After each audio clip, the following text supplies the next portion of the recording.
The boy was called Filth, even though he was born as the noblest man in the land. Still, just a bastard child in everyone's eyes. He had nothing to his name but contempt from others. If he had any ability at all, it was healing. The heavens had blessed them with that power, and in this world, those who trained in the art of healing were known as healers. They were respected and lived in comfort, no matter where they came from. So for a bastard like him, there was no other way to be accepted by society than to become a healer. Even with all the late-night studying and hard work, he's still pretty lousy at healing. One just can't make up for a lack of natural talent by trying harder. 5 years have gone by and he's still stuck as an apprentice. For most healers, it's just a job, but for him, it's a daily struggle where he's constantly looked down on and mocked by others for being useless and foolish. Everyone treats this blonde kid like he's top-tier trash, especially since he's the son of someone so great. Then one day, something weird happens in the library that scares the hell out of him. A blue window suddenly appears in front of him, saying the player has awakened as a doctor. It's like a miracle for this guy, someone who never thought his life could turn around.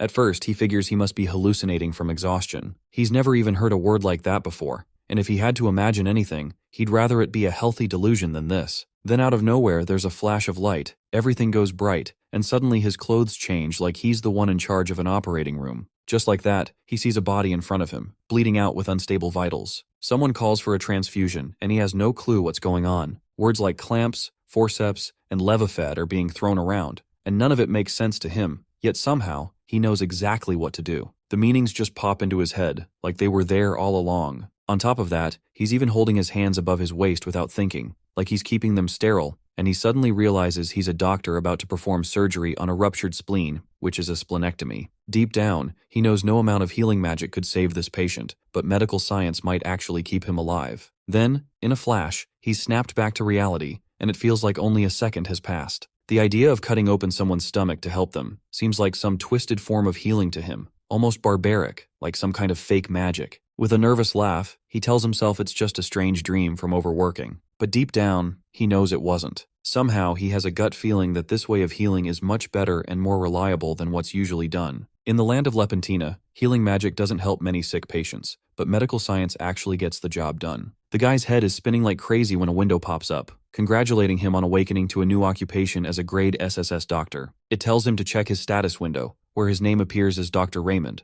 or we will be calling him Dr. Ray from time to time. His occupation level is listed as Novice Resident, and his title is Dirty Bastard. On top of that, he has no experience points or skill points at level 1. His academic skills show surgery at D, general medicine at C, beginner medicine at C, herbology at S, and pathology at A. He also has a class skill called Heart of Steel at D, but no bonus skill. The blue window suggests he earn experience points to level up and unlock the full potential of his doctor abilities. Even though it makes no sense, he's certain this is some kind of miracle. Just then, someone barges in and starts mocking him for hanging around all day. Shaken, Raymond stands up to leave, but the bald-headed bully dumps a bucket of dirty water over him, saying he belongs here in this pile of rags since he couldn't even reach grade F. There's no way he could offer anything to Belland Infirmary. Within seconds, a whole crowd gathers at the door, whispering and laughing about why this loser still hasn't given up. They say he should stop disgracing the name of this place. Suddenly, his friend cuts in and warns that if a certain someone hears those insults, the bully's going to be in serious trouble. They're all so chill about everything, since to them, that loser is just a bastard anyway. Apparently, that certain someone is actually the one who got him into the prestigious infirmary in the first place. But everyone's pretty sure that person only brought him here hoping he'd die in a ditch somewhere and stop being a burden. Filthy water drips from his face as he hears every word. Out of nowhere, someone calls Raymond Almond, saying that Master Lance wants to see him. Chills run down his spine and he rushes over. At the Master Healer's room, he bows to this arrogant big shot, who starts talking about how the Shadow Prince has been stuck as an apprentice for 5 years, while most people graduate in about 2. Lance mocks him, pointing out how he started a year before Ray, yet already became a senior grade B healer and a master healer. Healer Ray, sweating bullets, tries to flatter him, saying it's thanks to Master Lance's incredible talent. That's when Lance mentions how the other certified healers all agree there's no way in hell Dr. Ray could ever become a real healer. Right then, this arrogant jerk fires him from his apprenticeship. Our guy completely loses it and drops to his knees, bowing to the ground and begging for just one more chance. Lance tells him the only reason he was allowed to stay this long was because of his birth father, and that someone as useless as him would have been kicked out after just a year. Raymond is at a loss because being a healer is the only thing keeping society from writing him off as completely worthless.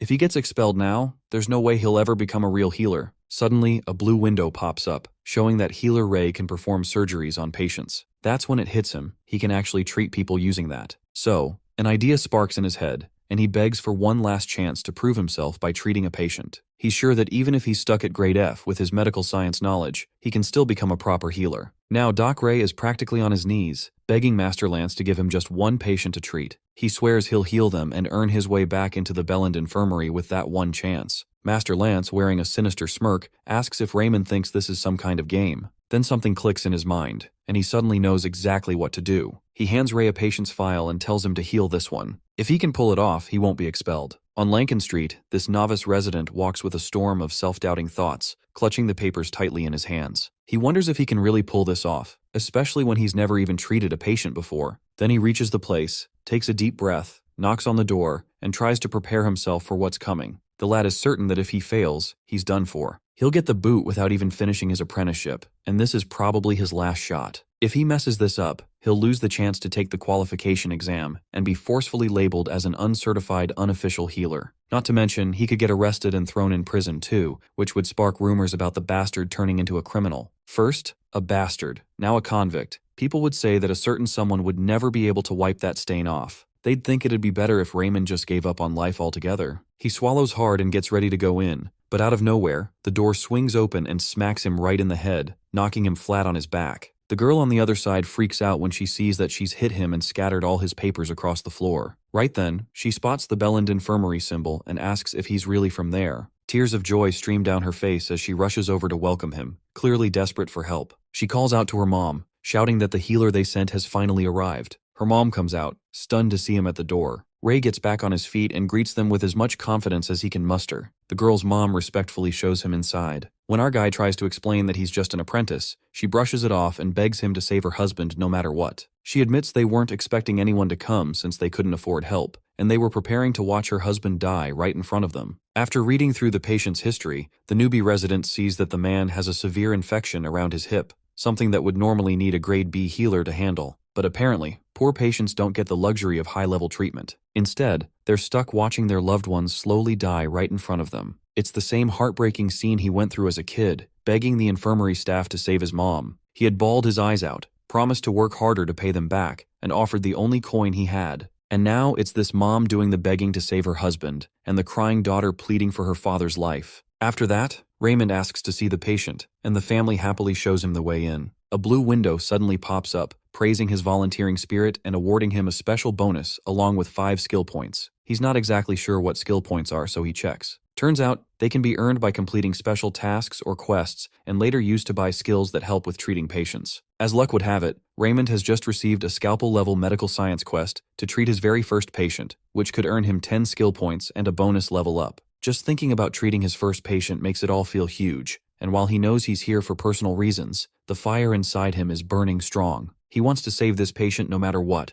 Maybe he can't do it himself, but with his medical knowledge, there's still a chance. Without further ado, he picks up the Surgery D skill, which focuses solely on operation treatments, but can't handle advanced procedures. He also needs 50 points to level up. This doesn't bring his spirits down, as he knows that leveling up will make things easier. Sooner or later, he'll become an amazing healer and a man of honor in everyone's eyes. Just as he enters to announce his presence, he can't help but notice the awful smell coming off the patient. It's hard to breathe, which sends him into a panic, wondering what he's even supposed to do. His mind goes blank, but he tries to pull himself together, activating his class skill, Heart of Steel. Although the skill isn't perfect, it gets better with leveling up and gives the doctor an unshaken, steely will. Somehow, this calms his heartbeat, and now he can think clearly about the afflicted area. The mother directs him to the boil forming on her husband's hip, which keeps swelling. The patient's fever seems to be getting worse with every passing minute, and he can't even get out of bed. For starters, Raymond decides to check his vitals first. He confirms it hasn't reached septic shock and that he can be of use here. Afterward, he examines the problematic area and finds a hip abscess, which will be slow healing but is a basic condition that can be easily treated. The mom asks if he will be alright. Even though a high-level treatment from a healer could fix this, he assures her that he'll be fine. From that point on, Raymond asks for clean, boiled water to let it cool, and a clean, sharp knife heated in the fire. This confuses the mom, and she starts questioning what kind of healing this is. The lad straight up says it's surgery. While Dr. Ray tends to the patient, the mother-daughter duo can't help but whisper to each other, wondering what surgery is all about. A few moments later, the novice healer is dressed with a mask on, ready to cut the area, but his mom, freaked out, stops his hand midway. She demands a proper explanation of what he's doing to her husband.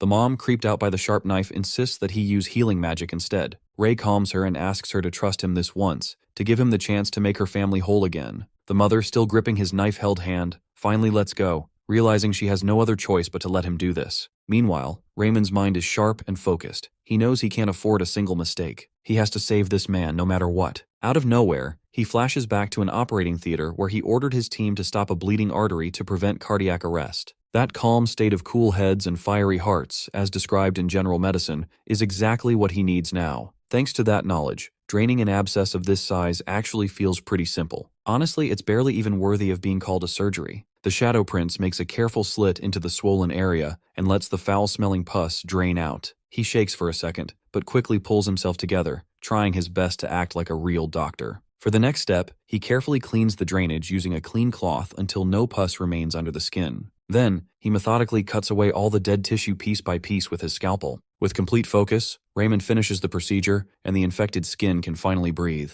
To wrap it up, he treats the surrounding area with a natural antibiotic herb potion. Once done, Ray stands up and proudly announces that it's over. The mother and daughter immediately light up with big smiles, rushing over to see her husband. The newbie resident finds no trace of fever. He assures them that the recovery will take only a few more days. The mother bows deeply, thanking the Shadow Prince for doing what no one else was willing to do. She tells him how many infirmaries they had visited, how all of them demanded more money, and not a single one truly looked at her husband properly. She, overwhelmed with gratitude, calls this dirty bastard a saint for their family. That hits him harder than he expected, but what surprises him even more is when the little girl suddenly jumps in to hug him. It's the first time Raymond has ever heard words of true thanks, and in that moment, he finally feels the pure joy of saving a life. Later on, this dude goes back to let Master Lancer know he saved the guy, but Lancer doesn't buy a single word coming from what he sees as a bold-faced liar. Raymond understands, though, coming from a grade F- healer, it does sound hard to believe. He couldn't even save a life before. But healing isn't some almighty power where you just place your hands and cure any disease.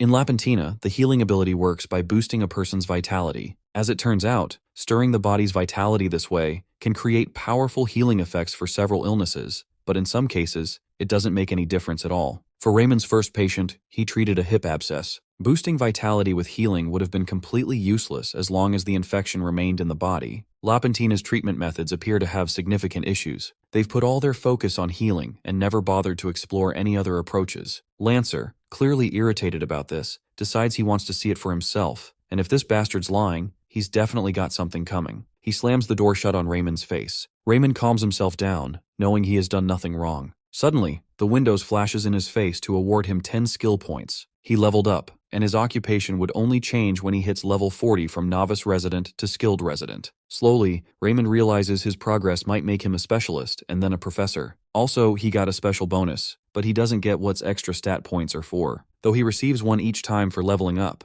He knows attunement helps with doing surgeries, but has no clue what the stats are for. After taking a close look, he figures strength is related to stamina, and attunement is related to controlling fine, delicate movement. Intelligence uses academic knowledge efficiently, and one more feature that's hidden until the criteria are met to unlock it. He considers using his extra points on his attunement, recalling his not-so-steady hand when cleaning that abscess. Ray, thrilled and full of hope, can't believe he might really become an amazing healer someday. Even someone ranked as low as grade F- can still climb the ladder and maybe become the greatest healer Lapentina has ever seen. Just then, Lancer barges in, scoffing that the patient must have recovered on his own, and throws Raymond another challenge to prove himself at the almshouse. This time luck won't save him. But that doesn't shake Raymond's spirit. In fact, he sees the almshouse as the perfect place to start leveling up. The place is pretty much an emergency room, though there's just one problem. When he gets there, the other guys immediately start mocking him like he's some kind of high-class trash. Raymond realizes he might not even get to see a single patient. If he doesn't treat someone within the next 2 weeks, he'll definitely lose his apprenticeship.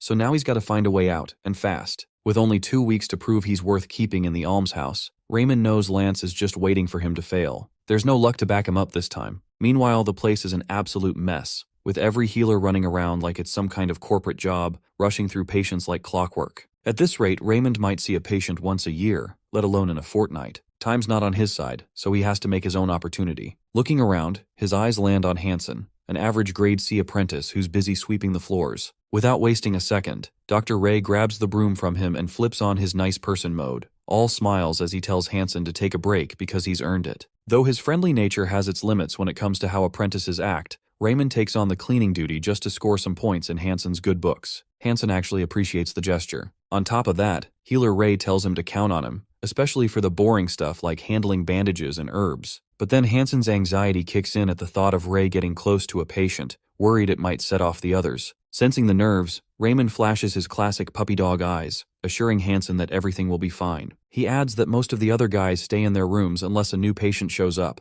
so no one's even going to notice. Still, there's a bit of hesitation in Hanson's voice, and that's when Raymond pulls out his signature victim card, pretending to sulk and offering to return the broom like a sad little kid. Hanson straight up says a flat no to refusing such an offer. It makes sense, since the almshouse cleaning job is the worst kind of hassle, and skipping it would honestly make anyone's day. Raymond genuinely means it, but he keeps the whole leveling up plan to himself. No need for Hanson to know everything. A little while later, Ray gets to bandage a patient and earns some experience points. Every time he helps a patient, his experience goes up. These small efforts are clearly working in his favor, and now it's already been 3 days. Raymond finally hits level 4 and decides to invest his extra points into attunement so he can sharpen his surgery skills. He keeps helping patients day after day, imagining the path that'll soon lead him to becoming the greatest healer of all time. From there, it'll be a rags to riches story with a 5-story marble house, endless steak feasts, and the finest wine to sip before bed. Even as the son of the greatest man in the land, he had suffered more than the lowest servant, trapped in misery inside a place meant for royalty. He used to live full of envy toward everyone around him. Suddenly someone catches him off guard, saying he can leave if he wants, and Dr. Ray is thrown off for a second. But he quickly assures the patient that the poultice is on, and they'll feel alright soon enough. This elderly woman finds Raymond super handsome and kind, at least compared to the other healers she's seen in the infirmaries. Raymond smiles and says an aching body doesn't need an aching heart from an unkind healer. It reminds him of the time his own mother suffered from back pain, which made him familiar with this kind of ache early on. The old woman then shares how, even though Lance may be gifted, his nasty attitude never sat right with her.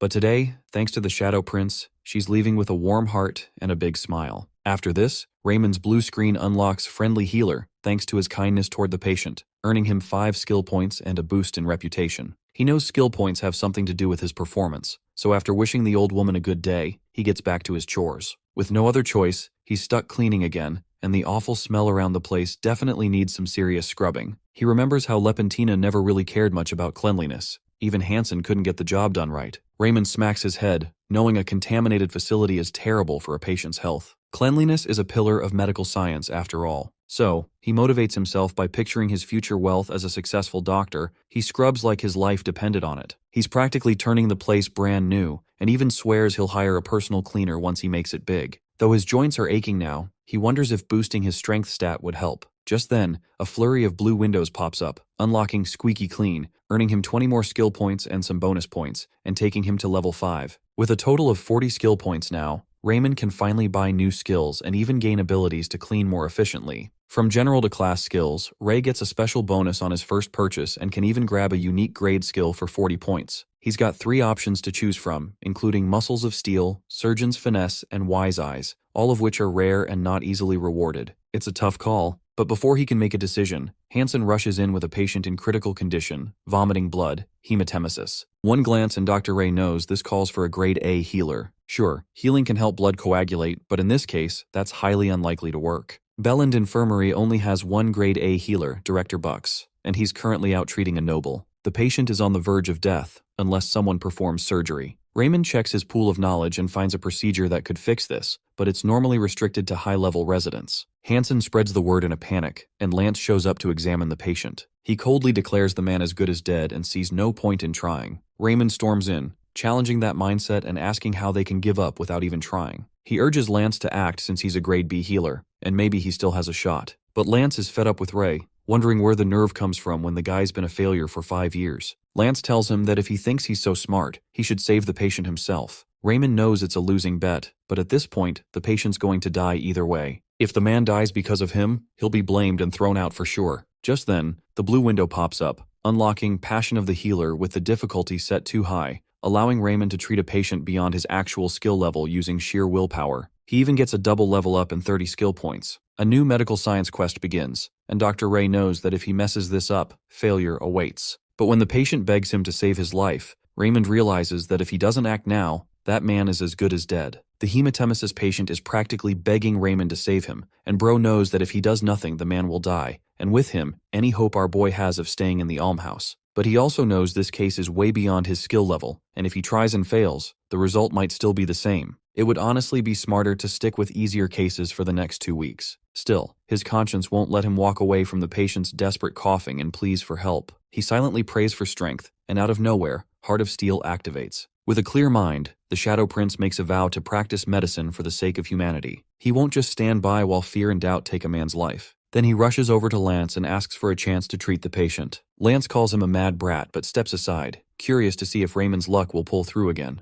The others leave too, giving Raymond full control of the case. As he gets ready, doubt starts creeping in, since surgery isn't something one person can just do alone. But right then, Hansen shows up and quietly asks if Raymond needs help. He admits he felt awful just thinking about letting someone die without even trying. Raymond gratefully accepts, though Hansen is still nervous, wondering how 2 below-average nobodies are supposed to pull this off. The Shadow Prince makes it clear they aren't using healing magic, and time's running out, so they'll explain things later. From that point on, he tells Hansen to follow his lead. Without wasting a second, Hansen boils clean water and sterilizes a knife in the fire, then grabs a clean cloth for the patient. Even so, Hansen keeps asking questions out of curiosity, but Ray believes in showing results first. Hansen notices the patient starting to lose consciousness, but this newbie resident had already taken care of that with a bit of hallucinogen. Raymond can't believe he actually prepared some catgut just in time, since the mages in the tower use it all the time. Catgut is a material made from animal intestines that's used to stitch wounds and naturally dissolves inside the body. First things first, Raymond sanitizes the operation site. Hansen, clearly curious, asks what he's doing,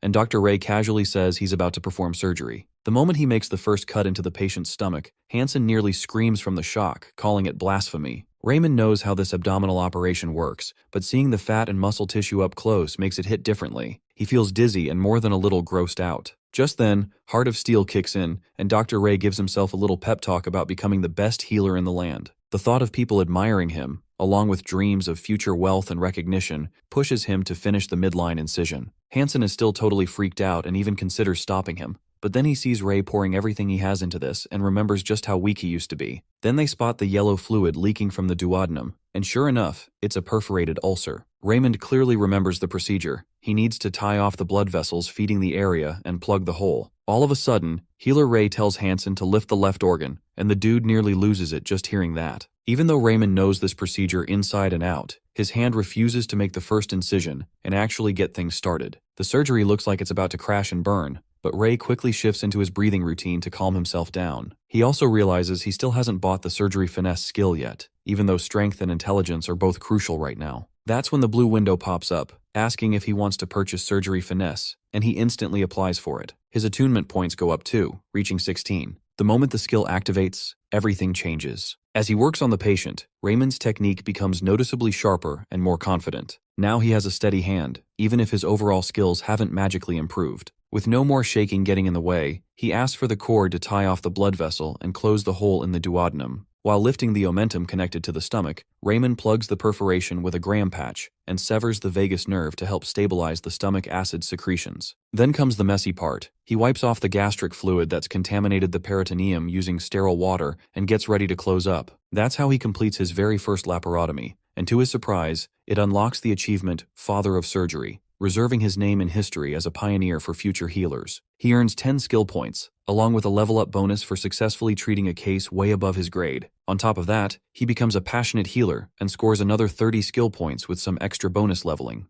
Out of nowhere, Raymond's eyes well up with tears of joy, totally freaking Hansen out. Dr. Ray, with a shaky but warm voice, whispers that he really did it. Word spreads fast, and Lance is absolutely stunned when he hears Raymond actually healed the patient. The informant says he has no clue how it happened, but somehow the patient is recovering just fine. Lance storms off to see it with his own eyes, knowing there's no way a grade F- could have pulled this off. He bursts through the door only to find the great healer and the patient casually chatting like old friends, and Lance has absolutely no idea what kind of miracle he just walked in on. The patient says he owes Raymond big time for saving his life, but Ray tells him to take it easy since they're not out of the woods yet. Suddenly, Master Lance bursts in, yelling and demanding to know if the director healed the patient. The sudden entrance catches Raymond off guard. Lance keeps shouting, demanding to know who healed the guy, insisting there's no way it could have been Raymond. Hesitantly, the Shadow Prince says he did it himself. Lance's fury goes through the roof, thinking Raymond is full of it. Then Raymond drops the real shocker. He didn't even use healing magic. That leaves Lance completely stunned. Knowing he needs a solid explanation,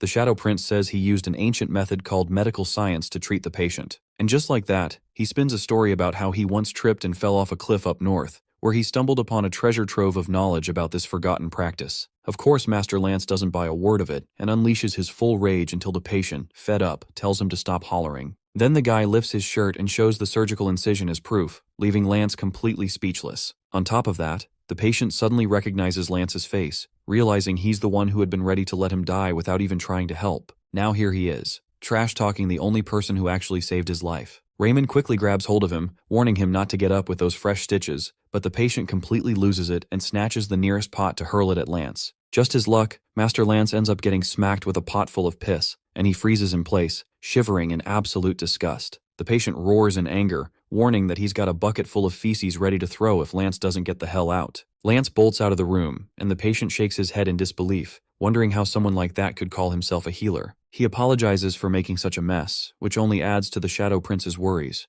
But to him, it's all worth it. Raymond thanks the patient for standing up for him. After that, the rumors spread like wildfire. People say Raymond just got lucky stopping the bleeding and has no clue what kind of nonsense this so-called medical science even is. When hearing all that, the novice healer isn't surprised at all. He expected it to go this way, since his success didn't do anything to change his reputation in Lepentina. While he's busy scrubbing the floor in the almshouse, Hansen watches him quietly from the side. Then, out of nowhere, Hansen calls out to the Shadow Prince and says he has a change of heart. He snatches the broomstick and takes over cleaning, which completely throws Raymond off. He can't help but notice Hansen's behavior has shifted. Out of the blue, Master Lance lurks out from the shadows and creeps up on him. Healer Ray feels a sudden chill, like someone's watching him. When he turns, he sees Lance's face full of disgust. Somehow, his attitude toward Raymond has changed since that day. Those nasty looks have gone from rude to straight-up scary. Even though this kind of behavior used to bother him a lot, Raymond now completely ignores it and doesn't feel a thing. Meanwhile, Lance is fuming like a pressure cooker ready to blow, but none of that shakes Raymond's peace of mind. He's off in his own little world, dreaming about his future as the greatest healer in the land. In his daydreams, he's bathing in gold coins and imagining a life where all the nobles grovel at his feet. But just as he's enjoying the fantasy, a strange chill creeps up his spine. His soul senses something eerie, and sure enough, it's Master Lance sneaking up beside his ear. Raymond turns to him with his best nervous smile, already sensing something is off.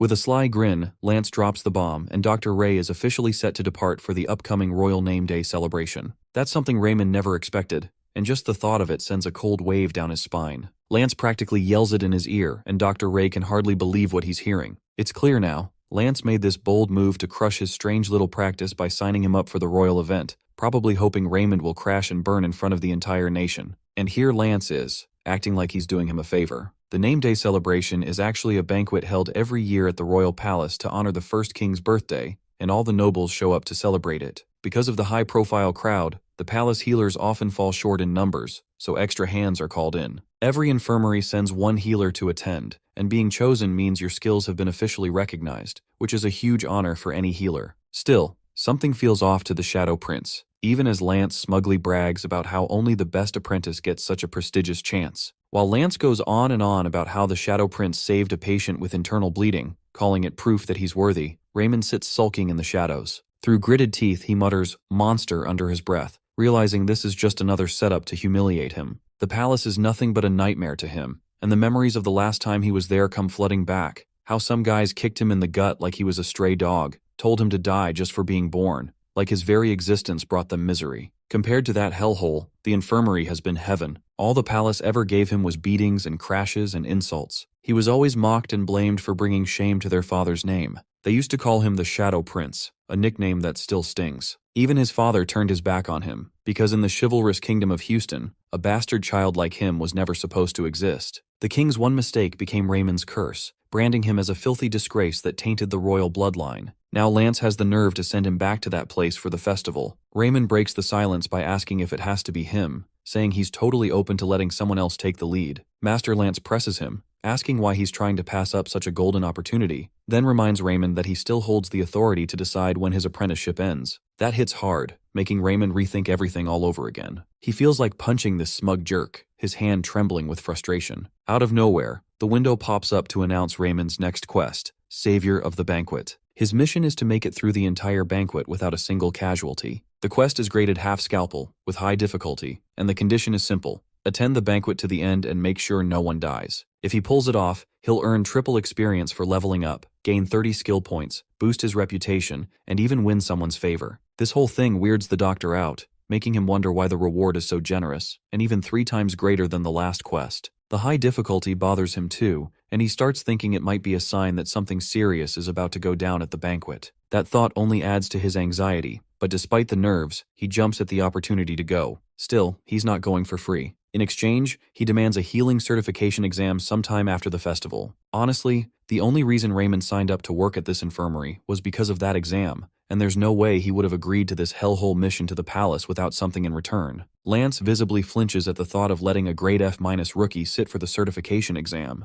Raymond fires back at Lance, reminding him that he was the one who chose him as worthy enough to attend the royal event. That surely hits a nerve. Then Lance thinks of his next comeback and throws out a challenge. Raymond will only get his way if he performs flawlessly at the banquet. And just like that, Raymond feels like he's hit the jackpot, finally getting closer to his goal. He's on cloud 9, thrilled at the chance of proving himself worthy to take the exam. As soon as he gets that certification, he'll be out of here faster than lightning. And best of all, he won't have to see Lance's disgusting face ever again. Just the thought of it fuels him even more. Afterwards, Raymond finally heads off to the castle he absolutely hates to his core. It's been 5 years since he left that place, and not once has he looked back. Just one glance at it brings up all the traumatic memories that make him want to rip his hair out. He starts flipping out, seriously wondering if it's too late to just turn around and run. Still, Raymond's pretty sure Lance can't fire him after he managed to treat that patient with hematemesis. It's almost guaranteed that Master Lance will roast him anyway, but compared to what he's already endured, that would be child's play. To make things worse,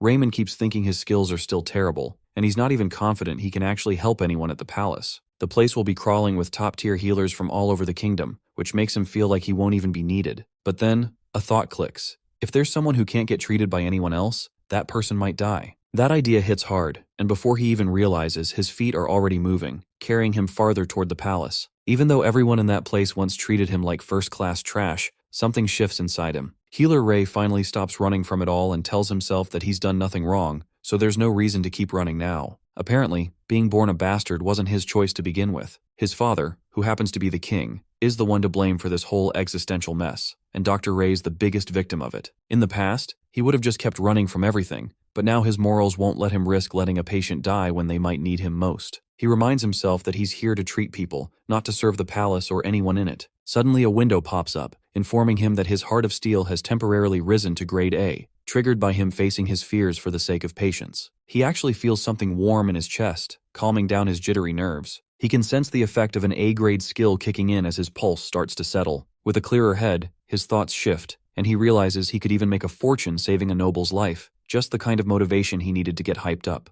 On top of that, Raymond decides to buy a new skill to make things easier for himself. He opens up the skill marker and chooses the bonus skill option, only to be shocked when he finds out that skill points can actually be used to learn magic. His heart races with excitement at the thought of maybe one day surpassing real mages, especially with how strange and unique his powers are. Aside from that, he browses through other skill options. He sees Friendly Doctor, Efficient Records, and Facing the Boars listed under common skills. He figures his low level might be hiding some of the more special ones for now, but the thought of the upcoming royal event being swarmed by boorish guests makes him pick the one that fits the situation best. After purchasing Facing the Boars, Raymond receives 30 skill points. The skill lets him react quickly and smoothly when dealing with rude or ill-mannered people, which sounds perfect for what's coming. With everything set up, the novice healer is ready to get moving. Back at the Houston Kingdom, guests are busy praising the king, calling him the greatest for ruling so smoothly and effectively. They say if it weren't for him, the whole kingdom might have fallen apart. The king is known as the Veteran Knight, a brilliant war commander, a wise administrator who cares for his people, and a monarch deeply respected by nobles. Because of all that, no one ever dared criticize him, so instead they put all the blame on Raymond just to protect the king's flawless image. For years, Raymond was tortured and mocked, held responsible for staining the perfect legacy of the king's reign. That's why 5 years ago, the so-called Shadow Prince left the palace on his own. Everyone in the kingdom was glad to see him go, treating him like garbage that finally took itself out. No one ever wanted someone like Raymond to walk freely among them. The rich can't help gossiping about the bastard prince who's apparently a total failure at healing and still stuck as an apprentice. Dr. Ray, standing right there among them, hears every word, and someone in the crowd suddenly recognizes the Shadow Prince. They start mocking him right away, but this time, thanks to his heart of steel at level A, Raymond couldn't care less. In fact, he actually feels unusually handsome today. While admiring his slick looks, he thinks about how badly he wants to make this upgrade to his heart of steel permanent. Out of nowhere, his eyes catch Princess Sophia giving him a look like he's some kind of disgusting bug, just like he remembers. He brushes it off as typical teenage behavior, figuring she either never had a reason to mess with him before, or maybe just wasn't strong enough to do it. As it turns out, Sophia inherited poor health just like the late queen and still doesn't seem to be doing any better. Just then, a chill runs down Raymond's spine when someone calls him their rotten little almond. It's Settle, the fourth prince, clearly surprised to find Almond among them. Raymond's body trembles in his presence as painful memories flood back, memories of how Settle used to treat him like garbage and beat him senseless. Some of those bruises still haunt him even now.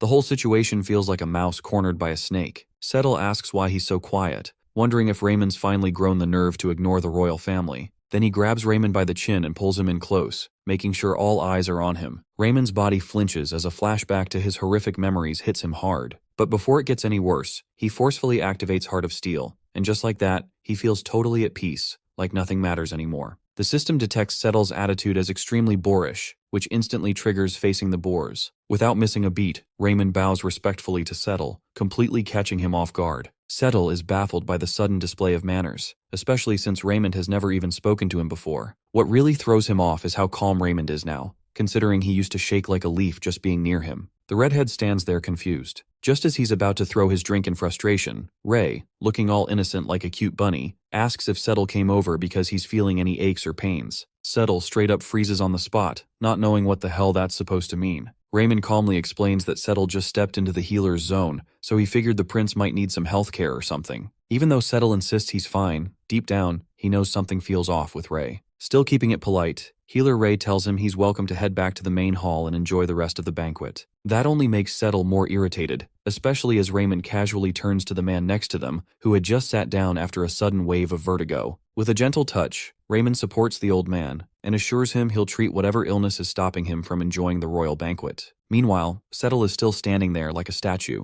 Raymond glances back to check on him, which makes Settle even more furious, realizing this little rat is trying to push him away. So, Settle decides to play along with Ray's rules and fakes an illness. Raymond asks him to describe his condition so he can take a look. Settle is faking some vague symptoms, like being tired and having no energy, figuring the healer will have a hard time proving it's not real. This fuels Settle's intense desire to destroy him for his weak excuse. Dr. Ray, with a sigh, calmly diagnoses him with excessive drinking. Even seeing his awful brother doesn't cause the slightest change in his aura. He straight up attacks Settle's alcohol abuse daily, which disturbs bodily functions, and in turn, makes him lethargic. He recommends that he dial down a bit on the drinks, and prays that he takes good care of himself. That all knocks the wind out of Settle, who has no clue how to disprove his theory. Raymond wishes him a good evening and lets him go. Settle can't get what's up with this new version of this bastard. Meanwhile, the system gives him the 5 skill points. Even Raymond is proud of himself for tackling that boar and keeping his calm, thanks to that skill. Come to think of it, he can't believe he used to tremble before a dude who couldn't even speak properly and now has a mind like scrambled eggs. For the parting, Raymond gives him the middle finger to his back. Later on, out of nowhere, Princess Sophia walks up to the Shadow Prince and mentions how different he looks now compared to before. She even admits that she used to think of him as a total waste of air. Hearing that, Raymond recalls their past encounters and wonders if her opinion of him has actually changed. Smiling warmly, he compliments her, saying she hasn't changed a bit. She raises an eyebrow and asks if he means her awful temper, but Ray quickly clarifies that he meant she's just as beautiful as he remembers. Then Sophia mentions feeling a bit unwell and says she's going to rest for a moment. When he asks what's going on, she mentions that her speech is coming up soon, so she doesn't have much time to relax. Raymond urges her to get some rest anyway, noting how pale she looks,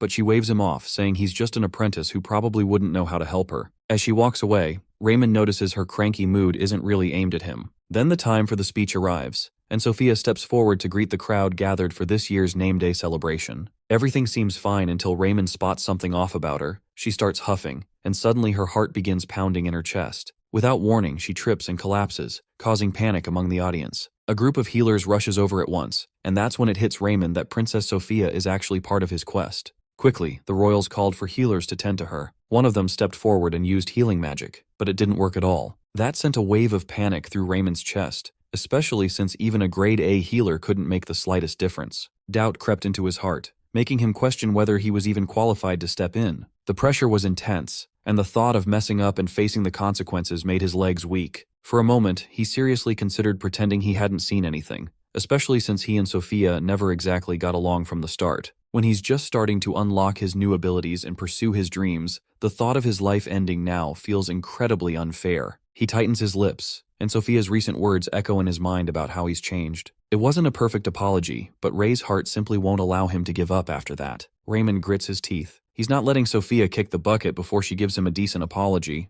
Then she can go for all he cares. Without wasting another second, Dr. Ray steps forward and announces that he'll handle it, making everyone turn their heads. The palace healers tell the so-called apprentice to back off, saying this is way out of his league, but that's not stopping Raymond. He charges ahead at full speed to reach Sophia. At that very moment, his heart of steel levels up even higher for making the call to treat an emergency patient. Even though a bunch of healers try to stop him, Raymond pushes through and gets to Sophia. She glances up weakly, saying she'll definitely die if he doesn't help her. Raymond immediately checks her carotid pulse and realizes she's in cardiac arrest. The only thing left to do is jumpstart her heart so the blood can start flowing again. In no time, he clasps his hands together and places them on her chest, pumping hard to jumpstart her heart. The crowd instantly erupts in outrage at the sight of someone touching a princess like that, but Ray shouts that it's for her own good. Just as the healers move in to shove him away, the king steps into the scene, and his presence shuts everyone up. That's when the king catches sight of Ray pumping Sophia's chest, and urgently asks the healers if their methods can save her. When none of them answer, he explodes in anger and orders the good-for-nothing losers to let Raymond do whatever he has to. Meanwhile, the novice healer is in a panic, struggling to understand why her heart still isn't responding. Sweat trickles down his forehead as his mind races for a solution.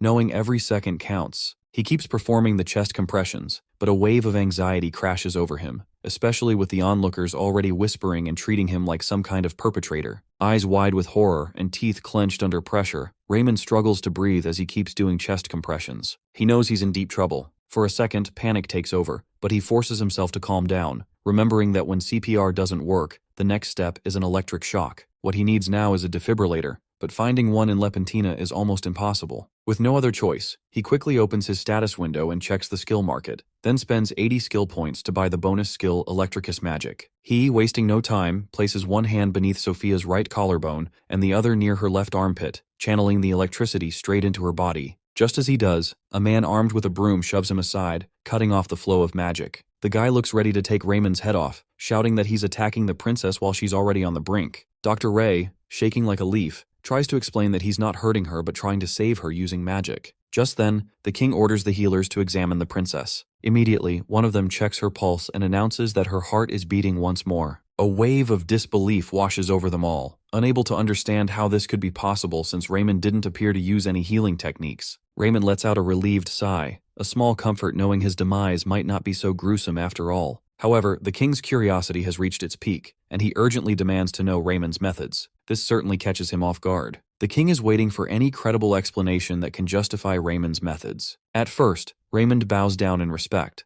stating that Sophia's critical situation required a different method of treatment. The king is still silent, trying to make sense of it all. Right then, the king walks past him, announcing the banquet is over. Abruptly, the king turns his attention to the Shadow Prince, ordering him to remain here until he is summoned. This adds to his worries, with no clue what he wants, especially when they haven't talked in the last 5 years. Going back in time, Raymond's first encounter with his father occurred shortly after his mother passed away. He was starving and alone in a dilapidated house when the door creaked open. The king's healer examined Raymond's mother and pronounced her dead. Deep down, the king understood that without the best medical attention, this boy wouldn't survive either. Without hesitation, he scooped Raymond up in his arms and rushed straight to the palace, giving the healers a firm order to save him at all costs. News of this spread quickly among the people, with the king ensuring everyone knew the boy's life was paramount. That was the last time Raymond ever heard his father's comforting voice. He was saved, yet they never spoke a single word to each other. As an impure child, his very existence was considered wrong. Even now, the memory of the physical and emotional abuse still stings,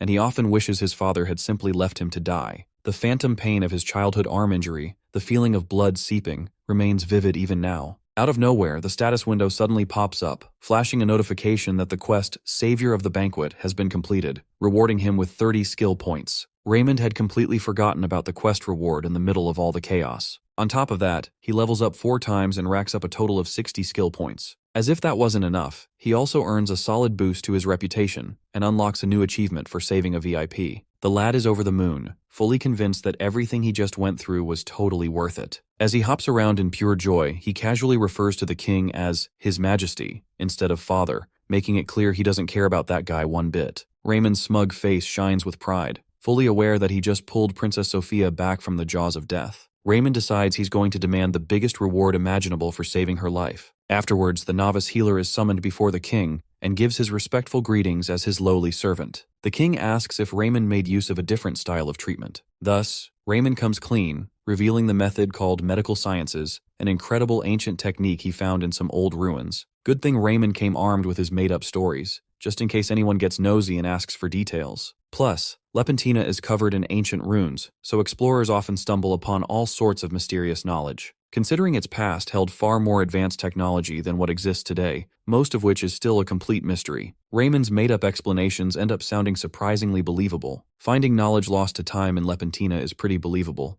especially with its long history and all those ancient runes scattered around. The king takes that into account, acknowledging that medical science just saved Princess Sophia's life, and for that, Raymond deserves a reward. Raymond's eyes light up like stars, practically drooling at the thought of a reward big enough to flip his whole life upside down. And then, the king leans in and asks what he wants, promising a reward so massive he'll never need to lift a finger for work again. Raymond stands there, lost in thought, weighing the tempting idea of asking for money. After all, he could be swimming in riches as a top-tier healer. But deep down, he knows there's something far more valuable, something only a king can grant. So, with a confident smile, he turns on his healer's charm and speaks from the heart, saying he wants nothing more than to care for his patients. He says he doesn't need gold or silver, which stuns the crowd into silence. Gasps ripple through the room as everyone praises his selflessness, amazed that someone like him would turn down wealth for the sake of others. Even the royal healer can't believe such words came from a so-called bastard. Deep inside, Raymond knows nothing beats money, but playing the noble healer earns him something even greater. With all eyes on him, he finally asks for the king's official endorsement, the royal seal of approval, so he can dedicate himself fully to helping others. The room goes quiet, stunned by the sincerity of his request. What the king gathers from Raymond's dramatic plea is that the young healer wants to make his way of treatment method officially recognized. Dr. Ray, deep down,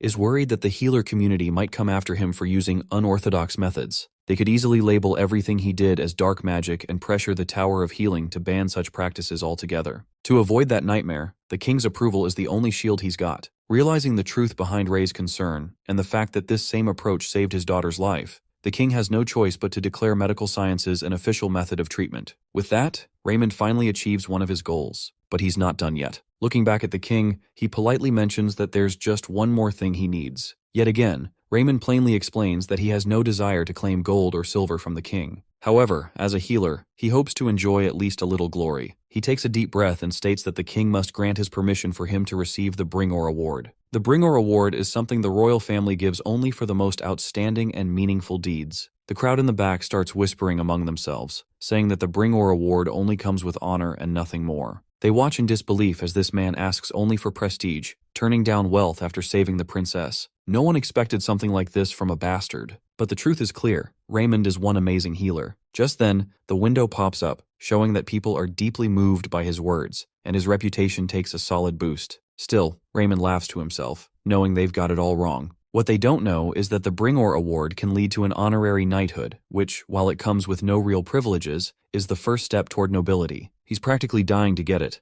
calling it the best reward ever. When the king asks if there's anything else he wants, Raymond humbly replies that as a healer, it would be improper to ask for anything more. This sent Raymond's reputation through the roof, and the king was finally ready to grant him the Bringor Award. After the ceremony, Raymond walked out while the king and his royal healer silently watched him leave. The healer couldn't help but remember the day he first saw little Ray, starving and barely clinging to life. Compared to that fragile boy, Raymond now looked like a completely different person, a man with conviction and purpose. Back then, he had asked the king what he planned to do as he lifted the child into his arms. The king had said he was heading to the palace so the boy could be treated by a top-grade healer. But the royal healer had warned him that word would spread fast, and people would start saying Raymond was his bastard child. The woman had left as soon as she learned who the king was, and never sent a single letter to the palace until the day she died. The healer had argued to let the boy die instead of risking disgrace to the throne and to the king's dignity, but the king had stayed firm in his decision and brought Raymond to the palace anyway. However, Garmin knew the only way to protect his reputation while possibly saving the bastard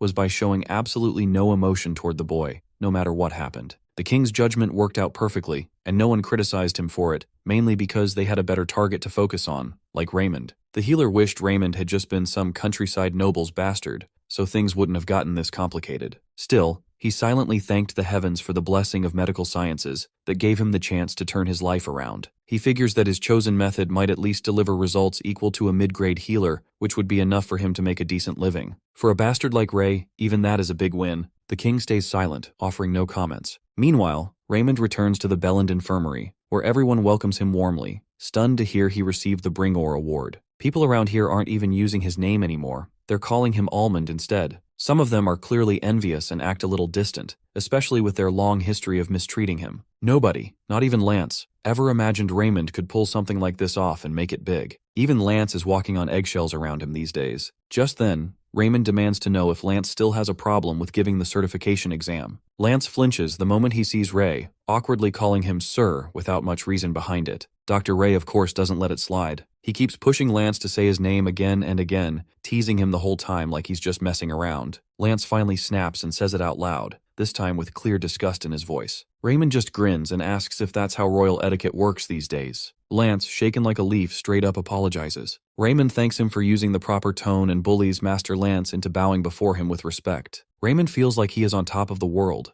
thinking it is finally time to teach them a lesson for how they treated him all this time. But even with his new status as a noble, he knows he does not hold real power or privileges yet, and a rushed road to revenge might backfire. So instead, Raymond politely asks the healer if he can handle this patient, planning to quietly steal all their patients and make the most of the moment. Everyone expected Raymond to turn into some arrogant bum after getting the Bringor Award, but instead, he became even kinder and worked harder than before. Among the crowd, Hansen watches him warmly, seeing how much he has grown. In the meantime, Raymond's experience points keep rising, and his friendly way of treating patients is boosting his reputation fast. He is now at level 15 as a novice resident, with 25 out of 50 experience points. Seeing that, he can't believe he only needs to reach level 40 to upgrade his occupation level. Just then, a cart crashes through the doors, carrying an emergency patient with a stabbing wound to the abdomen. A wave of anxiety rushes through Raymond's mind. He figures a grade B healer could handle this case, though it might take some time. He assumes Lance will be tied up with it for days, but instead, Raymond watches in disbelief as Lance casually glances at the patient like he has no responsibilities left in the world,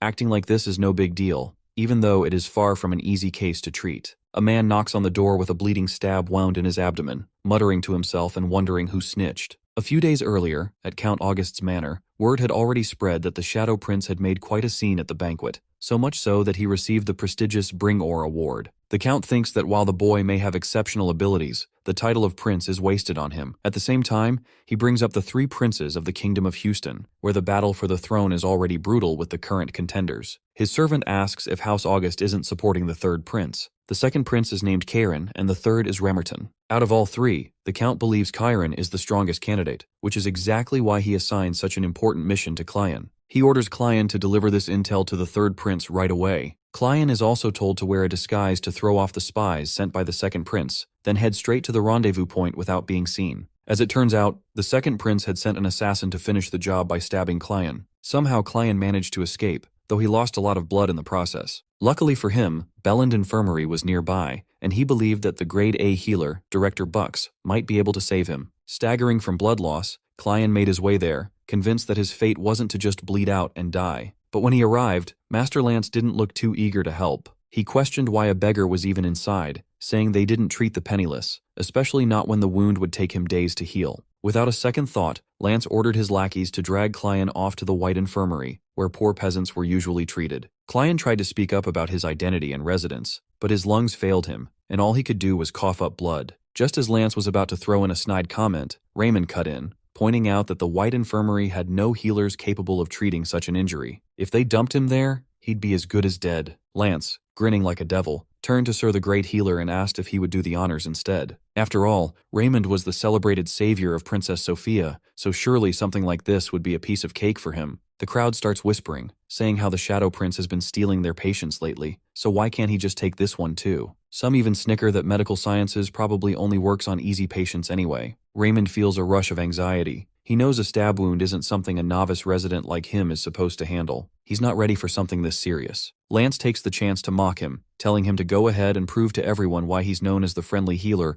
by either taking the patient to the White Infirmary or tossing him out. Raymond fires back, asking if Lance has no shame, especially being a master healer who's more than qualified to treat this man. But Lance doesn't budge. He makes it clear he's not about to waste his skills for free on a beggar who can't pay. That comment lights a fire in Ray, his anger bubbling as the tension in the room rises. Come to think of it, Ray's goal is pretty clear. He wants to be the land's greatest healer and live a life full of riches. That kind of mindset leans more on the materialistic side, and stepping up here would honestly look like a foolish move. The smart choice would be to just stay out of it. But Raymond holds on tightly to his morals, believing no real healer should ever walk away from someone who's dying. So he decides to take responsibility and handle this patient himself. That spark of courage inside him awakens his heart of steel. Lance, of course, keeps running his mouth, warning that if Raymond messes up, all his praise for saving the princess will be dismissed as pure luck. Worse, Lance paints this dramatic picture where Raymond is accused of using dark magic and is found guilty of deceiving the royal family. He warns that the consequences could decide Raymond's entire future, then walks off, leaving him alone with Clion. While a storm of emotions brews inside Ray,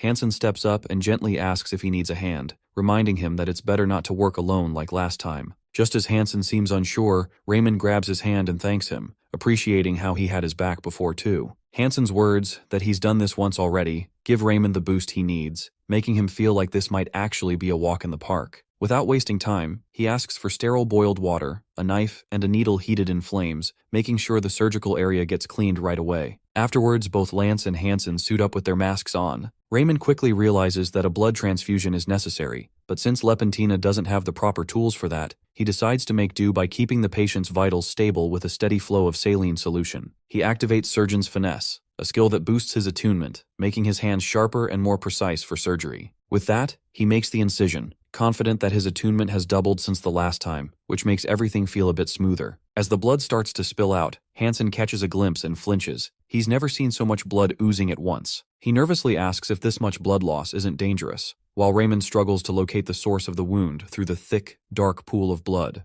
Hansen looks down in shock, like he's never witnessed anything this intense before, and Dr. Ray's hands start to tremble with fear. Hansen calls out, clearly wanting to help, and that small gesture pulls Raymond back to focus. He nods and tells Hansen to wipe the area clean using a sterile cloth. Once the blood is cleared, Raymond finally spots the issue. The knife has punctured the mesentery, and now several blood vessels are leaking. Stitching one vessel is easy, but this is a mess with way too many. The best way to deal with this is to cauterize all the vessels at once, but he doesn't have the right tool, which is a cautery pen. Raymond scratches his head, desperate for an alternative, when suddenly a thought hits him. Magic. He, without wasting time, unlocks Aqua Magic for 80 skill points, even though fire isn't part of that branch. But he plans to manipulate water pressure and steam to seal the wounds. Still, the fear kicks in. What if he ends up causing serious burns? Or what if he loses control of the range? The risk is real, but he knows this might be his only shot. Just then, a window pops up, notifying Raymond that his high intelligence boosts his control over the magic skill. With that, his confidence returns, and he feels reassured that leveling up was the right call. He summons the weakest fire, catching Hansen off guard since he had no idea Raymond could use magic. Using the flames, Raymond stops the blood loss and ties off the biggest nicked blood vessel. Hansen hands him the cord, and Dr. Ray stitches everything up, smiling as he announces the bleeding has completely stopped. When Hansen asks how he knows magic, Raymond shrugs it off, saying he learned it as a hobby, and throws in a made-up story about discovering it in some ancient ruins that collapsed afterward. Hansen doesn't press further. Still, he figures it out that no one shares the secrets that give them an edge. They get back to the operation, where the soon-to-be great healer explains that the only thing left is to repair the mesentery. If the knife had gone any deeper, things could have gotten real bad. Hansen, who once thought Raymond was just a talentless hack, now sees him in a new light, especially after saving the princess and earning a Bringor award. One thing is clear, medical science can save people even when healing magic falls short. Questions start bubbling up in Hansen's head, like what kind of technique this is and whether he could learn it too. He wonders if Raymond would teach him if he asked. After finishing Clion's case, a window pops up awarding Raymond bonus experience points for treating a patient on the brink of death beyond his grade. When Hansen asks if they're done, Raymond flashes a huge smile and thanks him, clearly thrilled to have saved another life. He even says he couldn't have done it without Hansen's help. Afterwards, Clion wakes up and asks if he's in the White Infirmary. The great healer and Hansen are by his bedside, and Dr. Ray explains that his condition was too risky to delay treatment, so they operated on him at Belland. Clion recalls how Lance had planned to dump him out, but before he can say more, Count August rushes in, frantic for his son. Hansen is stunned to learn Cleon is actually the son of the great noble of the South. He figures Belland was the right place for treatment, expensive but trustworthy. Wanting to reward the one who saved his son, Count August asks if it was Bucks or Lance. Hansen proudly does the honors and says it was Sir Raymond. Cleon quickly realizes it's the Shadow Prince, the same man who saved the princess. Hansen adds that while Lance was ready to toss Cleon into the White Infirmary, it was Raymond who stepped up and took the risk.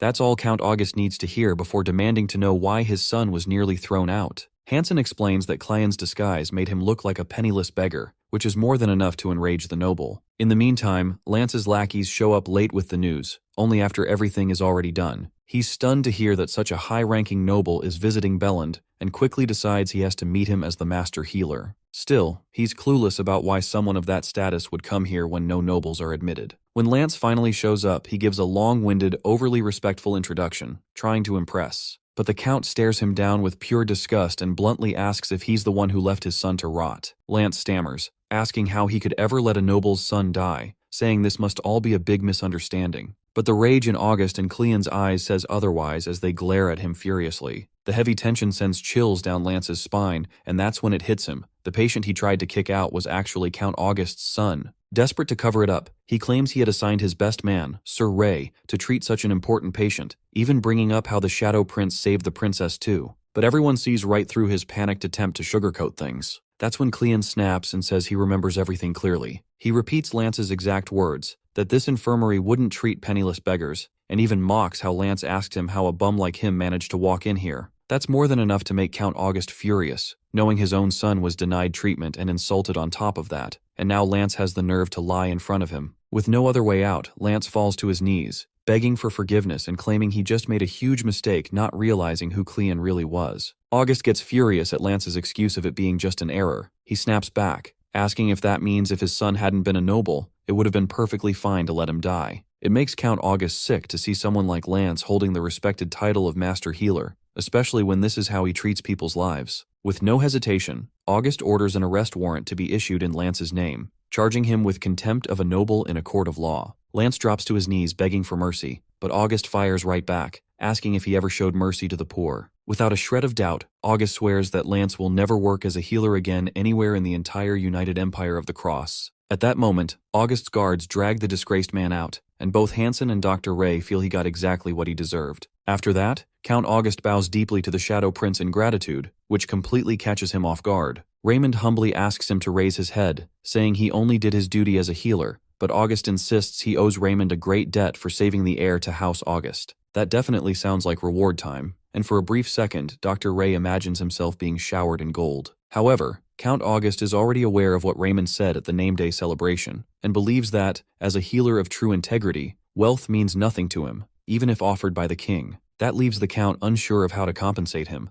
while Raymond throws a tantrum inside of needing money. Count August decides to make Raymond a friend of House August. When Raymond asks why, August explains that while the Bringor Award holds no real power, as their friend, the power can come from their house instead. It suddenly clicks for Ray. With noble backing, he won't be dismissed as a nobody, and he won't risk upsetting House August. Raymond feels honored but humbly insists that he still has to charge for the treatment, as it's the infirmary's policy. So, he goes ahead and issues the bill, confident that this time, they'll actually get paid. August and Cleon both feel incredibly awkward at that moment. Cleon eventually breaks the silence, asking why Raymond offered his services for free, especially since his death could have advanced the second prince's conspiracy. By doing so, the third prince and House August would have been in serious danger, making any reward seem insignificant. Cleon then goes on to explain how the battle for the throne is only going to get tougher, and wonders if Raymond is truly prepared to navigate this dangerous storm. Although Raymond never had the social standing to qualify for the throne, being born a bastard, August can't ignore what's happened lately. He believes even a sharp needle can pierce through a sealed pocket, and today's Raymond is exactly that, someone with unbelievable power who stands out, bound to provoke the princes even more. His path to success will draw all sorts of attention, especially enemies trying to take him down. He won't be easy to ignore or silence. August only wants to see Raymond spread his wings as a healer, and that's why he wishes for House August to shield him, even if just for a while. Meanwhile, word reaches Chiron, the second prince, that Dr. Ray saved Cleon's life. Upon hearing it, the assassin who failed begs for forgiveness, explaining how Belland never accepts poor patients, which meant Cleon had zero chance of survival. There was no way to expect he'd live, especially since no one knew Raymond had healing abilities. Karen can't believe that after everything he did for Ray, he still ended up ruining his plan. After hearing all that, Karen decides they'll need to keep a close eye on Ray. Turns out their old mutt has learned a few new tricks. Meanwhile, the novice healer is bursting with joy, thrilled that the day he's been waiting for these past 5 years has finally arrived. The healer certification exam, which means his time as an apprentice is officially over. Rumors spread like wildfire that Lance had been kicked out of Belland Infirmary all because of Ray. First he saved the princess, then he treated the heir of House August, yet some still chalk it up to dumb luck. But this blonde kid thinks it's a little too convenient to call it luck 3 times in a row. He can't help but wonder if medical science, even if it's not magic healing, actually has some real power behind it. The blondie gets some serious glares while others dismiss it as pseudo-healing, just barbaric cutting. He points out the king declared it official, but they insist the king has softened his heart for his son, favoring royal blood. They're also amused to learn it's Raymond's exam today, believing the results will tell the real story. Now they're all placing bets on Ray, while Hansen watches the whole affair brewing. Afterwards, Raymond takes his seat, overjoyed that the day has finally arrived after 5 years. The healer certification exam. The backbenchers immediately spot the Shadow Prince, a grade F- who saved the princess, and grudgingly allow him to take the test, secretly hoping he'll fail and humiliate the king. Their gossip sends a wave of anxiety through Raymond as he wonders what will happen if he flunks. No second chances, just being branded good-for-nothing trash again. Hansen, sensing his panic, asks what he plans to do if he passes. After 5 years of apprenticeship, surely he has something he wants to pursue once he's certified, right? Raymond thinks for a moment of feasting on meat, beef, steak, all kinds of rich food, and almost drools at the thought. But that's not what Hansen is looking to hear. So Raymond reflects on his apprenticeship days, remembering that all he ever wanted was to help patients. Without a second thought, he tells Hansen he'll proudly treat patients and dedicate his life to their care. Honestly, Raymond likes helping people and seeing those how he helped. He wishes to feel the feeling more. This activates Heart of Steel with HSI generous thoughts, and Dr. Ray is calmed down, finally breaking through how Heart of Steel works. Just thinking about HSI work will switch it on. Hansen really wishes Ray get through this exam, while that blondie kid watches those two chatting, seeing how the Shadow Prince is so confident today. Right then, Ray gets called in before the examiners, confirming his grade to be F-. Even then they demand to see his healing abilities, and Dr. Ray puts on a show of his magic, but the examiners don't look impressed. They all crack up, seeing that puny leaking magic isn't healing at all. One of them dared to ask why he had come here today, when he didn't qualify for the exam. Raymond just says he is aware of his shortcomings, but the examiner cut him short, asking him to leave them and quit wasting time. As it turns out, Raymond came prepared for just the thing. He purchased a skill, called Eloquence from the skill market, and he activated it, allowing users to speak more effectively. There's a changed tone to the Shadow Prince's voice, declaring to ask if the Tower of Healing objects to the king's approval, proclaiming their defiance to the king. He claims to be aware of his shortcomings in healing, but he insists on using the medical sciences, which is approved by King Odin de Houston. Without a shadow doubt, the king has acknowledged this as an official method. The examiners of the Tower of Healing exchange uneasy glances when Raymond calmly asks if the Houston chapter of the tower intends to ignore the king's decree. The red-haired examiner is stunned by how sharply Raymond flipped the argument, pointing out that all healers in the Empire of the Cross operate under the authority of the Tower of Healing. That means if the tower refuses to recognize anything outside their traditional methods, they're also going against the king himself. Raymond then presses the point.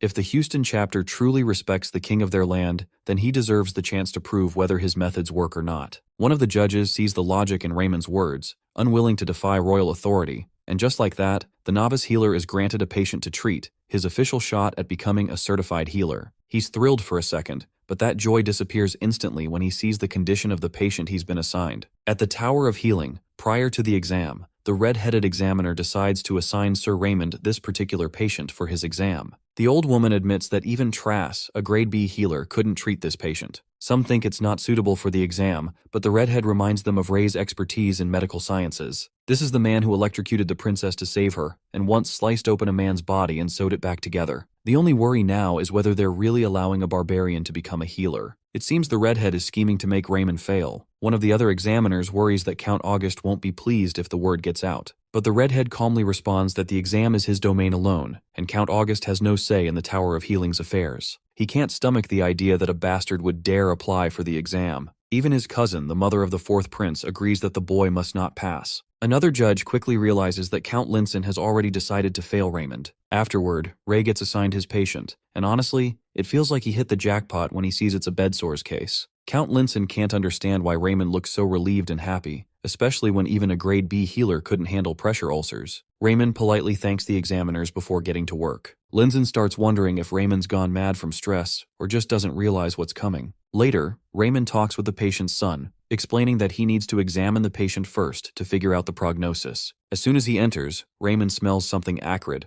The son apologizes for the stink, but Ray puts him at ease, saying he didn't exactly expect roses. Raymond immediately guesses that the father is in pain, which surprises the son since most healers were too disgusted to even look. Then Raymond takes the patient's history and learns he's been bedridden for quite a while. During the examination, he checks the bed sores and sees they're in bad shape, but at least they haven't reached the bone, so treatment should be manageable. When the son asks about it, the soon-to-be great healer explains that only the rotten skin needs to be removed, allowing new skin to grow. The son says other healers tried the same, but the sores always came back. That catches Raymond off guard, making him realize the real issue. Pressure ulcers come from bad posture when someone's stuck in bed for too long without proper care. However, Raymond thinks that might not be the real problem here and decides to go ahead with removing the dead skin anyway, carving out the infected area with care. He tells the son that the treatment will involve surgery and that he should have a little faith in him. After that, Ray gets into his gear and sees his attunement reaching 18, which is pretty high for a novice resident. Scraping out the dead tissue is going to be as easy as pie. He calmly removes the rotting flesh and clears away the discharge while the patient's son stresses out in the back, watching Raymond casually knife his father like it's just another day at work. In the end, Raymond sanitizes the wound using herbs packed with natural antibiotics. When asked, Raymond responds that the first stage of treatment is complete, and for the next one, he'll need the son's help. He gives clear and simple instructions. His father's position must be changed regularly throughout the day by rolling him over in bed. The son looks completely lost, so Raymond breaks it down for him, explaining that bed sores can be prevented by changing posture frequently. On top of that, he says the infection still needs some attention, so he'll be sticking around until his father's condition improves. As they keep up with the routine, Raymond eventually declares the old man out of danger and safe from falling back into the same cycle of bed sores. Right then and there, both the old man and his son thanked Raymond from the bottom of their hearts,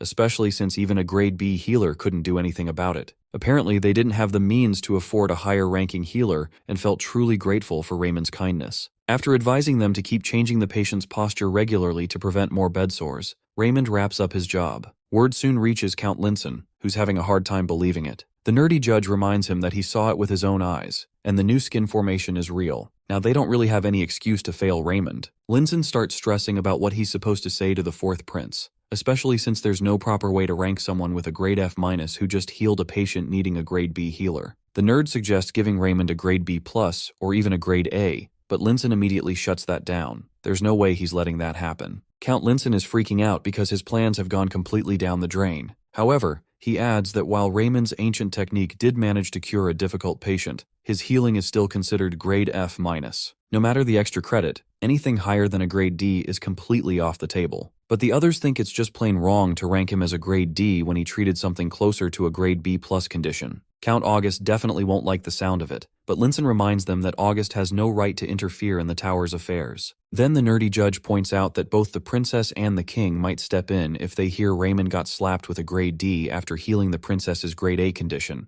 Linson clenches his hands, battling a mental struggle to decide how to appease the fourth prince's mother while not upsetting the king. He initiates the request to contact the capital, aka the head tower, and fill them in. As it happens to be, the United Empire of the Cross is made up of 10 nations, while the emperor resides in the capital, which is the head tower of healing. Even the king of Houston can't go against a decision made by the head tower. Everyone agrees, and they have sent their query to the head tower. Soon enough, the head tower's response comes back, and Linson rips open the letters. Just one look is enough to make Linson's eyes widen in shock. The head tower has graded Raymond as grade U. It's the first time this mysterious grade has ever been used. They're thinking U for undetermined, because even the head tower had a tough time reaching a verdict on this case, just like them. Well, Linson is pretty sure that neither the fourth prince's mother nor the king will have any issue with the outcome. Even if Raymond is officially recognized as a healer, the medical sciences still won't be acknowledged as a proper form of treatment. So in the end, it all works in Linson's favor. And that's how the world's very first grade U came into existence, starting with Ray. Among his peers, Raymond still got picked on and mocked for having a useless grade, with people saying he got his skills from witchcraft.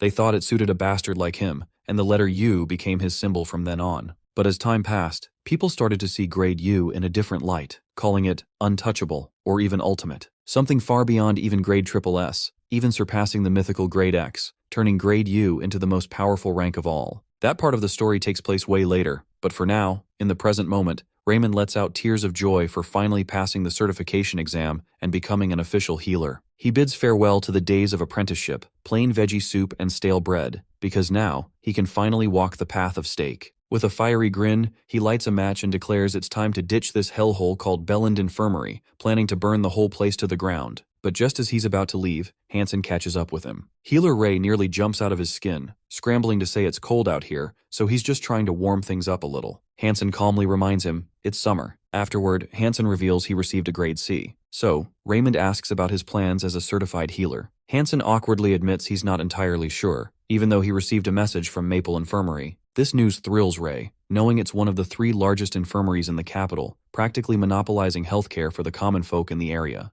Raymond offers his sincere congratulations, but Hansen immediately asks about Raymond's own plans. Raymond brushes off the question, expressing his desire to treat Hansen to a good meal instead. Hansen wonders where an apprentice like Raymond would get the money. Raymond confesses he secured a loan from Healer Lending after getting certified. Hansen is horrified, demanding to know what possessed Raymond to pull such a stunt. Raymond replies with a playful smirk, saying he has his reasons, but food comes first right now. Later, these 2 newly certified healers hit the booze, getting drunk all the way through the night. Seeing the Shadow Prince in such high spirits, Hansen figures it's the perfect time to ask something that's been on his mind. He takes a deep breath and goes all in, asking where Raymond found the ancient relic related to the medical sciences, even if it's broken or incomplete. Hansen says he just wants to poke around, maybe learn something from it, and promises to keep it top secret. But Ray, completely wasted, bursts that bubble fast by blurting out that there is no relic. He just randomly got blessed with the knowledge of medical sciences one day while cleaning. That nonsense sets Hansen off, thinking it's a total joke. He doesn't buy it for a second. Still, Hansen says he gets it.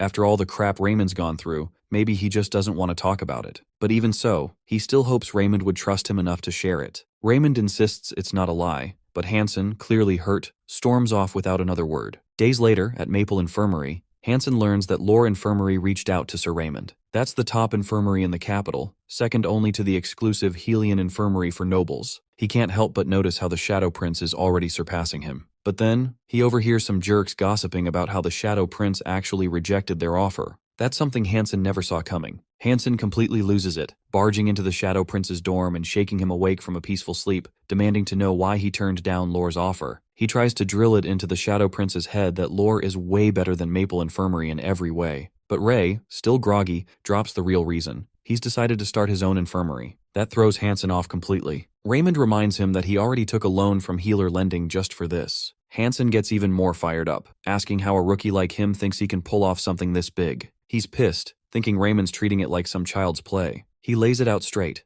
Raymond needs real work experience before jumping into something so huge. But Ray, stubborn as ever, says this has been his dream ever since he became a healer. Sure, he's just a novice resident who still needs hands-on experience to level up, but that's the whole point. He turned down the prestigious Lore Infirmary because he knew he'd be stuck watching high-ranking healers treat patients instead of actually getting in the game himself. Especially because the Tower of Healing doesn't take his methods seriously, it only pushes Raymond harder to open his own place. He wants to prove that medical sciences can stand on their own. Hansen, still trying to talk some sense into him, brings up the fact that the whole region's already covered by the big infirmaries, leaving Raymond no place to set his business. Right then, Raymond straight up points at the map, showing a poor area that caught his eye. Hansen argues he won't earn a single dime there, no matter how hard he works. But that doesn't bother Raymond one bit. He's not chasing money. He just wants a steady stream of patients so he can keep learning and improving, aiming to become the top healer in the whole land. The news hits Hansen pretty hard, but he gets it. Meanwhile, the third prince, Raymond, hears about Raymond turning down Lore's offer and starting his own clinic. He had totally expected Raymond to take the offer, so hearing he said no caught him off guard. Turns out, Raymond was the one who arranged the offer in the first place, as a way to thank the Shadow Prince for saving Count August's heir. Raymond had even spoken with August and praised the Shadow Prince for protecting such valuable intel. His plan was to train Raymond under Lore and later bring him over to his own side. If only the guy hadn't been such a dummy and refused. When his lackey asks if he actually believes in medical sciences, Raymond says he doesn't really care. If it saves lives, that's all that matters. Now that Dr. Ray has thrown away the golden opportunity handed to him, Raymond figures they're clearly walking different paths. He still sees Ray as a fool. Then he hears that Dr. Ray plans to set up his infirmary in the Vey Quarter. Remerton can't believe it. That idiot actually picked a rundown, dirt-poor, lawless area way out in the northwest outskirts of the capital. It's a place no noble in their right mind would ever bother with. A century ago, the Houston Kingdom got beaten by the Droton Kingdom and lost a big chunk of southern land. Houston folks who lost their homes were moved to the edge of the capital and were relocated to the outskirts of the capital, leading to the creation of the massive slums in Vey. The entire kingdom had suffered heavily from the war, so they weren't able to provide much help to the people living in those slums. So, 100 years later, the Vey Quarter has just become this massive problem that everyone in Houston pretends doesn't exist. Even so, King Houston once declared that anyone who could ease the unrest in Vey would be granted any reward they wished. Despite that, all three princes, Chiron, Remerton, and Settle, as well as the proud swordsman and fourth prince, all tried and failed to bring peace to Vey. In the end, Remerton concluded that this place isn't something that can be fixed. It needs to be burned to the ground, because there's no other way. Even though everyone else ignored the Vey slums, their dad was fixated on those people, always seeing them as Houston citizens. Now that everyone else has failed to address the issue,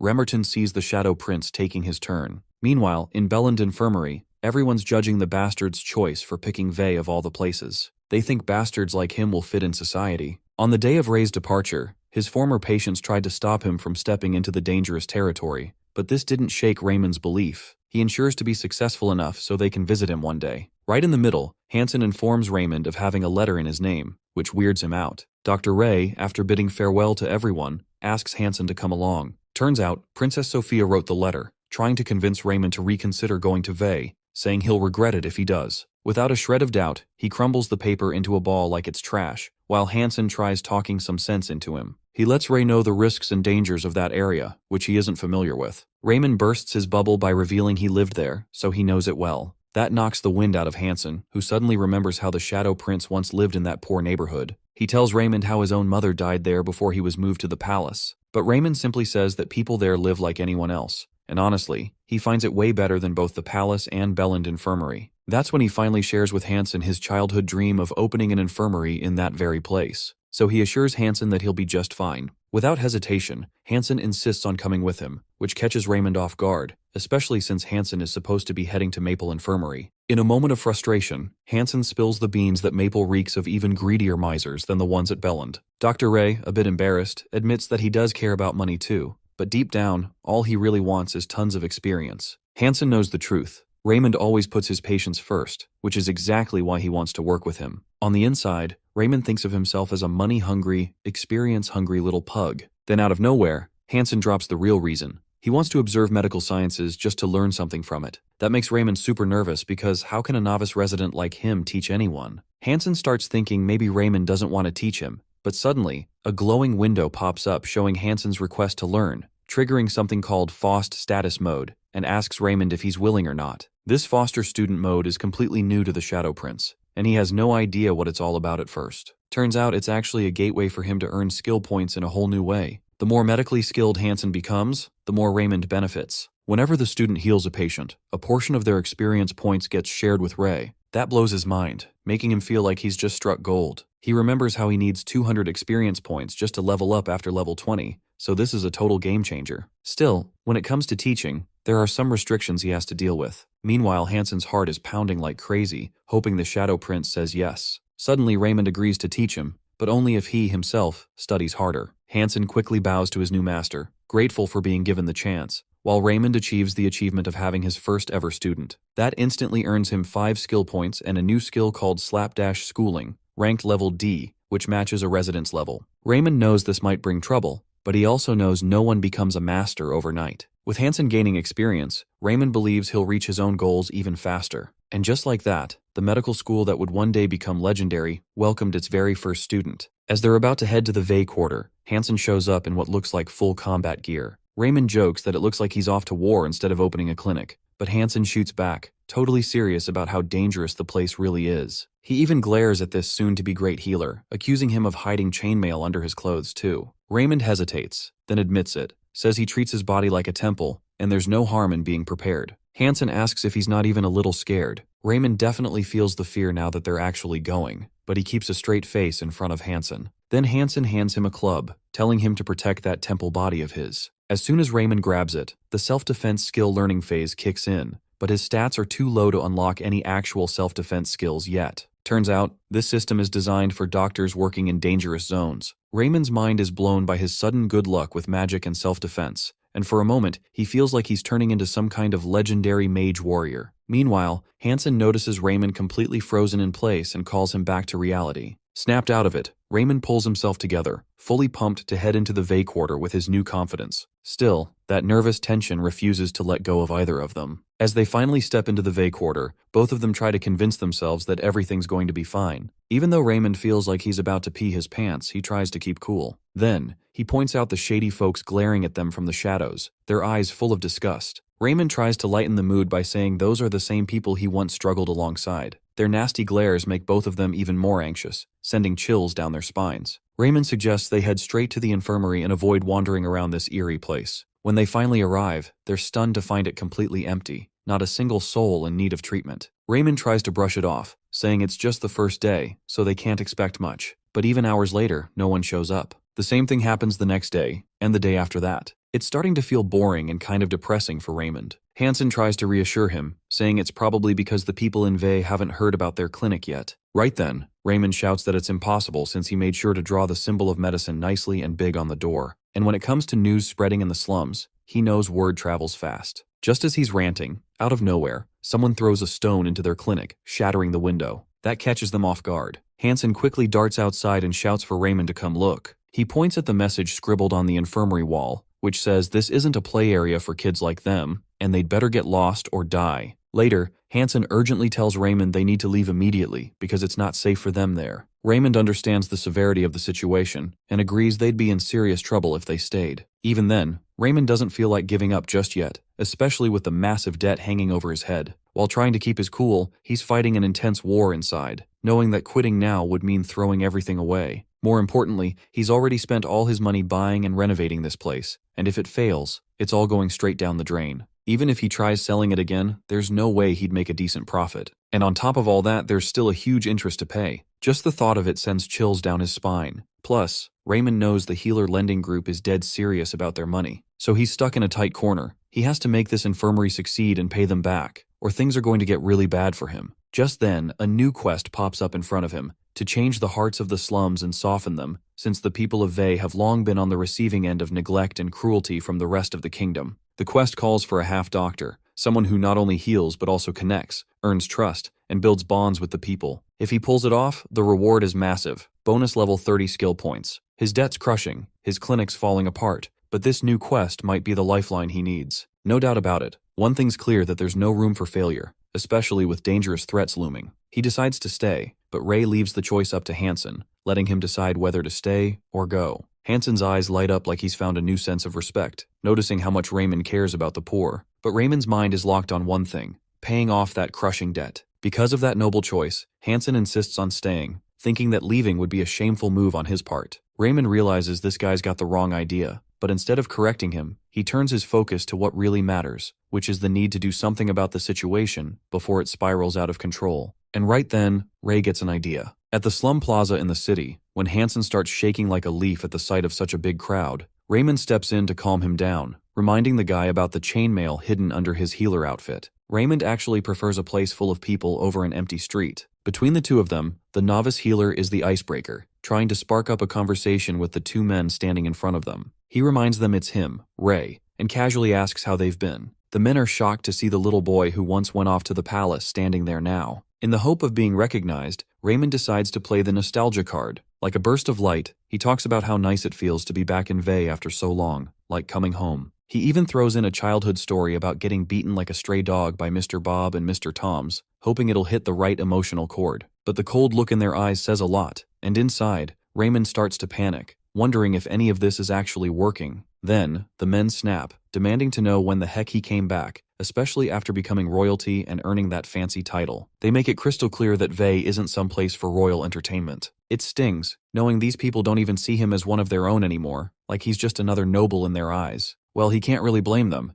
It's been 15 years since he last stepped foot here. If nostalgia isn't doing the trick, then he has to face them head on. Right then, Heart of Steel activates, triggered by his genuine efforts for the people of the Vey slums. He responds to the men directly, shutting down their assumptions and making it clear that's not how he sees this place. Without wasting time, he lays it all out, saying he's here to treat the sick. That's when the blue window activates the eloquence skill, and his strong will to help the sick comes through with powerful clarity. The eloquence skill and heart of steel work together perfectly. Raymond boldly states that even though he's the king's son with the freedom to go anywhere, he chose to come here. He notices the mood shifting as people start talking about why a healer would show up in a place like this. His plan is falling into place. He speaks honestly, saying the poor suffer from illness just like anyone else, but there's never anyone to heal them. Then he opens up about his past, revealing how his own mother died right here, untreated and forgotten. Hansen feels the weight of that story and it hits him hard. Soon, Raymond's voice echoes through all of Vey as he shares his true reason for coming back is to treat their sickness. Being poor or not having a title should never be a reason to be denied care, which is he has stepped inside Vey to run his infirmary. Though he understands why no one would believe him, Raymond still makes an offer to treat the sick in the deepest part of town, down on Crescent Street. Hansen starts freaking out while the crowd finds it seriously weird that this guy would choose a place even they avoid. Turns out, Crescent Street is the roughest area in all of Vey, also known as the Entertainment District. It's where the cursed people live and work, and most folks want nothing to do with it. Raymond boldly announces that he's taking a vow to lift the curse of God from everyone affected.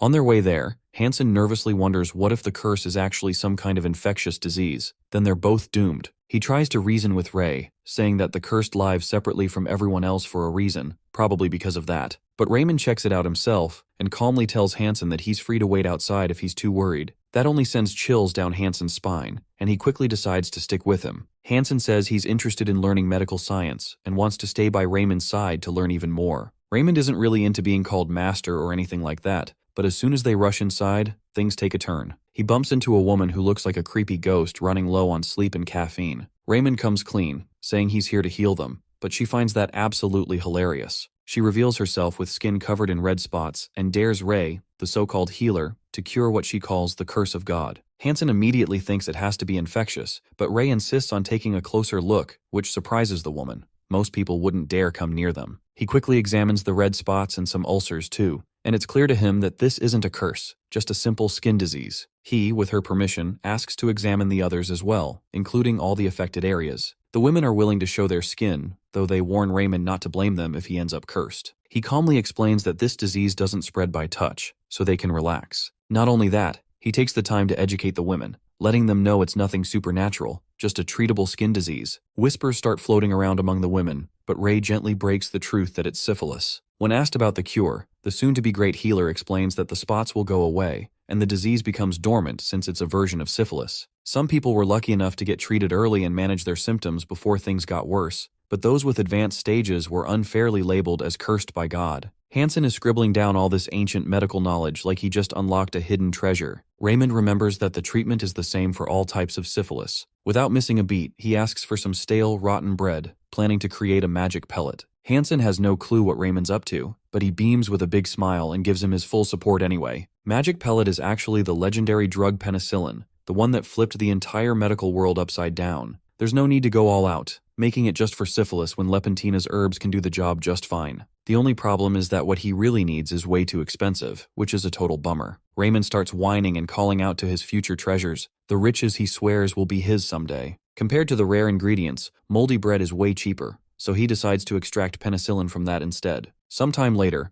Raymond manages to create a penicillin solution and mixes it with the staph bacteria he collected from the patient's skin. Right then and there, he watches the penicillin do its thing, wiping out the bacteria completely. That's how Lepentina got its very first batch of antibiotics thanks to the Shadow Prince, and he earns the title of creator of penicillin. It's something even future generations will respect. For this breakthrough, he gets 100 skill points and 2 bonus level ups. On top of that, he learns the skill of alchemy, though his extraction level is still low. Right after that, basic alchemy kicks in and floods his brain like a burst of knowledge, giving him the power to pull components out of herbs and turn them into usable extracts. This way, he figured out how to cut down the amount he needed and drastically lowered his expenses. Now that's a nice sight. Gold piling up and making medicine just got way easier. Fast forward to the application part, he had all the women from the entertainment district rub the ointment all over their bodies. That pretty much drained the energy out of these two dummies, and they started dreaming about getting a day off. Days passed, and the women were honestly shocked to see their skin glowing like it used to. They believed the curse had finally lifted and couldn't thank the healer enough. They had no idea how to repay him, especially knowing how expensive all of it must have been. Raymond clearly sees that these women were left behind in the mess of Vey slum for so long, so expecting money isn't realistic. But he's not too worried about that, because this is how he plans to promote his infirmary. He humbly tells the women that helping the sick is his calling,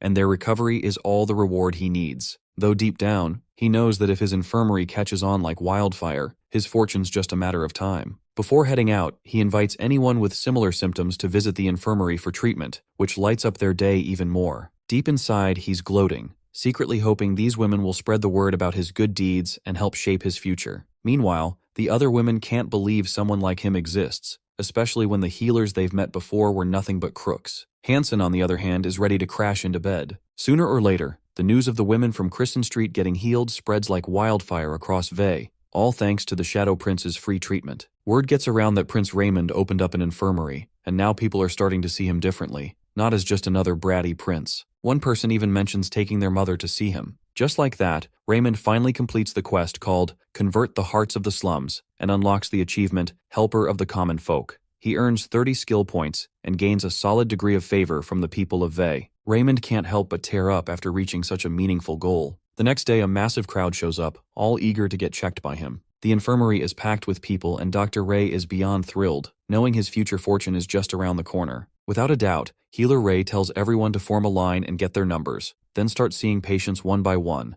treating them while racking up experience and skill points. Even Hansen's having a good time helping out under Raymond's care. Raymond is grinning over the commission he gets from Hansen's experience points, which are helping him level up even faster. He's honestly proud of his decision to take Hansen under his wing. One old woman compliments Raymond's gentle and kind nature, saying that other healers used to be cruel and disrespectful toward her. Her son can't stop thanking the Shadow Prince for treating his mother, and that grateful smile warms Raymond's heart. Later on, Hansen curiously asks how he came up with the cure for syphilis. Raymond starts to say it's from an ancient relic, but then quickly tries to cover it up. Hansen doesn't buy it and calls him out, asking if the knowledge just magically dropped into his head. Raymond finally breaks and admits it with a loud yes, shouting that it's true and there's nothing he can do about it. Hansen just shrugs it off and accepts it. Suddenly, a woman comes running into the Shadow Prince's arms, crying and begging him to help her sick mother. Just as the woman explains her mother's stomach problems, Hansen quietly notes how deeply committed Raymond is to helping people, no matter what. He remembers how it's always been like that. Even back when they were in Belland, with no access to medical science, Raymond would still put patients first. Hansen always saw him studying late into the night, doing whatever he could to improve. He starts to think maybe Raymond got this mysterious power because he's one of the few who genuinely care for others. Soon after, Raymond calls Hansen to prep for surgery, and time flies. By night, Raymond finally finishes up with the patients and calls it a day after all the chaos. That's when he grins and asks if Hansen's ready to go over the bookkeeping. But the moment Hansen checks the earnings, he's completely stunned. There's barely any money, and they actually lost more than they gained. Raymond reminds him that he didn't charge the poorest folks at all, calling it part of the infirmary's promotion. Still, this crybaby Hansen clearly didn't expect a loss like this. Even so, he knows Raymond would never turn anyone away just because they couldn't pay. They both decide to give the infirmary more time to shine, and Hansen agrees to work for free a little longer. They see it as an investment in building their reputation and skills, holding on to the hope that one day, even the rich will line up at their door. And with that, they promise to stay strong and wait for that day to come. Meanwhile, someone lurking in the shadows is cursing Raymond under their breath, clearly not happy about his growing influence. They've decided they won't let him or his little clinic stick around much longer. Turns out, the illegal healers in the area have been losing all their customers because of Ray's free treatments and genuine care. Their only way of surviving has been to bleed the peasants dry, both in money and health. So now they're thinking of teaming up and forcing Raymond to raise his prices. That way, they can go back to sucking profits out of the desperate and sick like before. While the great healer and Hansen's experience keeps leveling up, they both continue treating patients and remind them not to overwork and to take care of themselves. Just then, they hear footsteps approaching, and a group of people steps in asking if they're the new healers in town. Raymond steps forward confidently, calling himself part of the Healer Alliance in Vey. The group starts complaining that Dr. Ray's work is disrupting the entire healing market, claiming he's messing up their order. They demand that he raise his prices to 100 pina, or shut down and leave Vey. Hansen immediately freaks out, realizing that's 10 times more than what they currently charge, which is just insane. Ray gets serious and tells them flat out that no one in Vey can afford that much. But the group doesn't care at all, bragging that their healing power is like a gift from the heavens, and if people want divine-level treatment, they have to pay the divine price. As for the poor who can't afford it, they don't give a damn if they live or die. That heartless attitude really hits Raymond's nerves. Raymond quickly realizes that the reason Vey is drowning in sickness is because of these outlandish scoundrels draining people dry with their ridiculous fees. Their so-called high prices have kept the poor from getting proper treatment, and that bitter truth hits him hard, reminding him of how his own mother died thanks to jerks like these. The memory fills his heart with pure disgust. He knows how illegal healers operate, lurking in the shadows after getting decertified,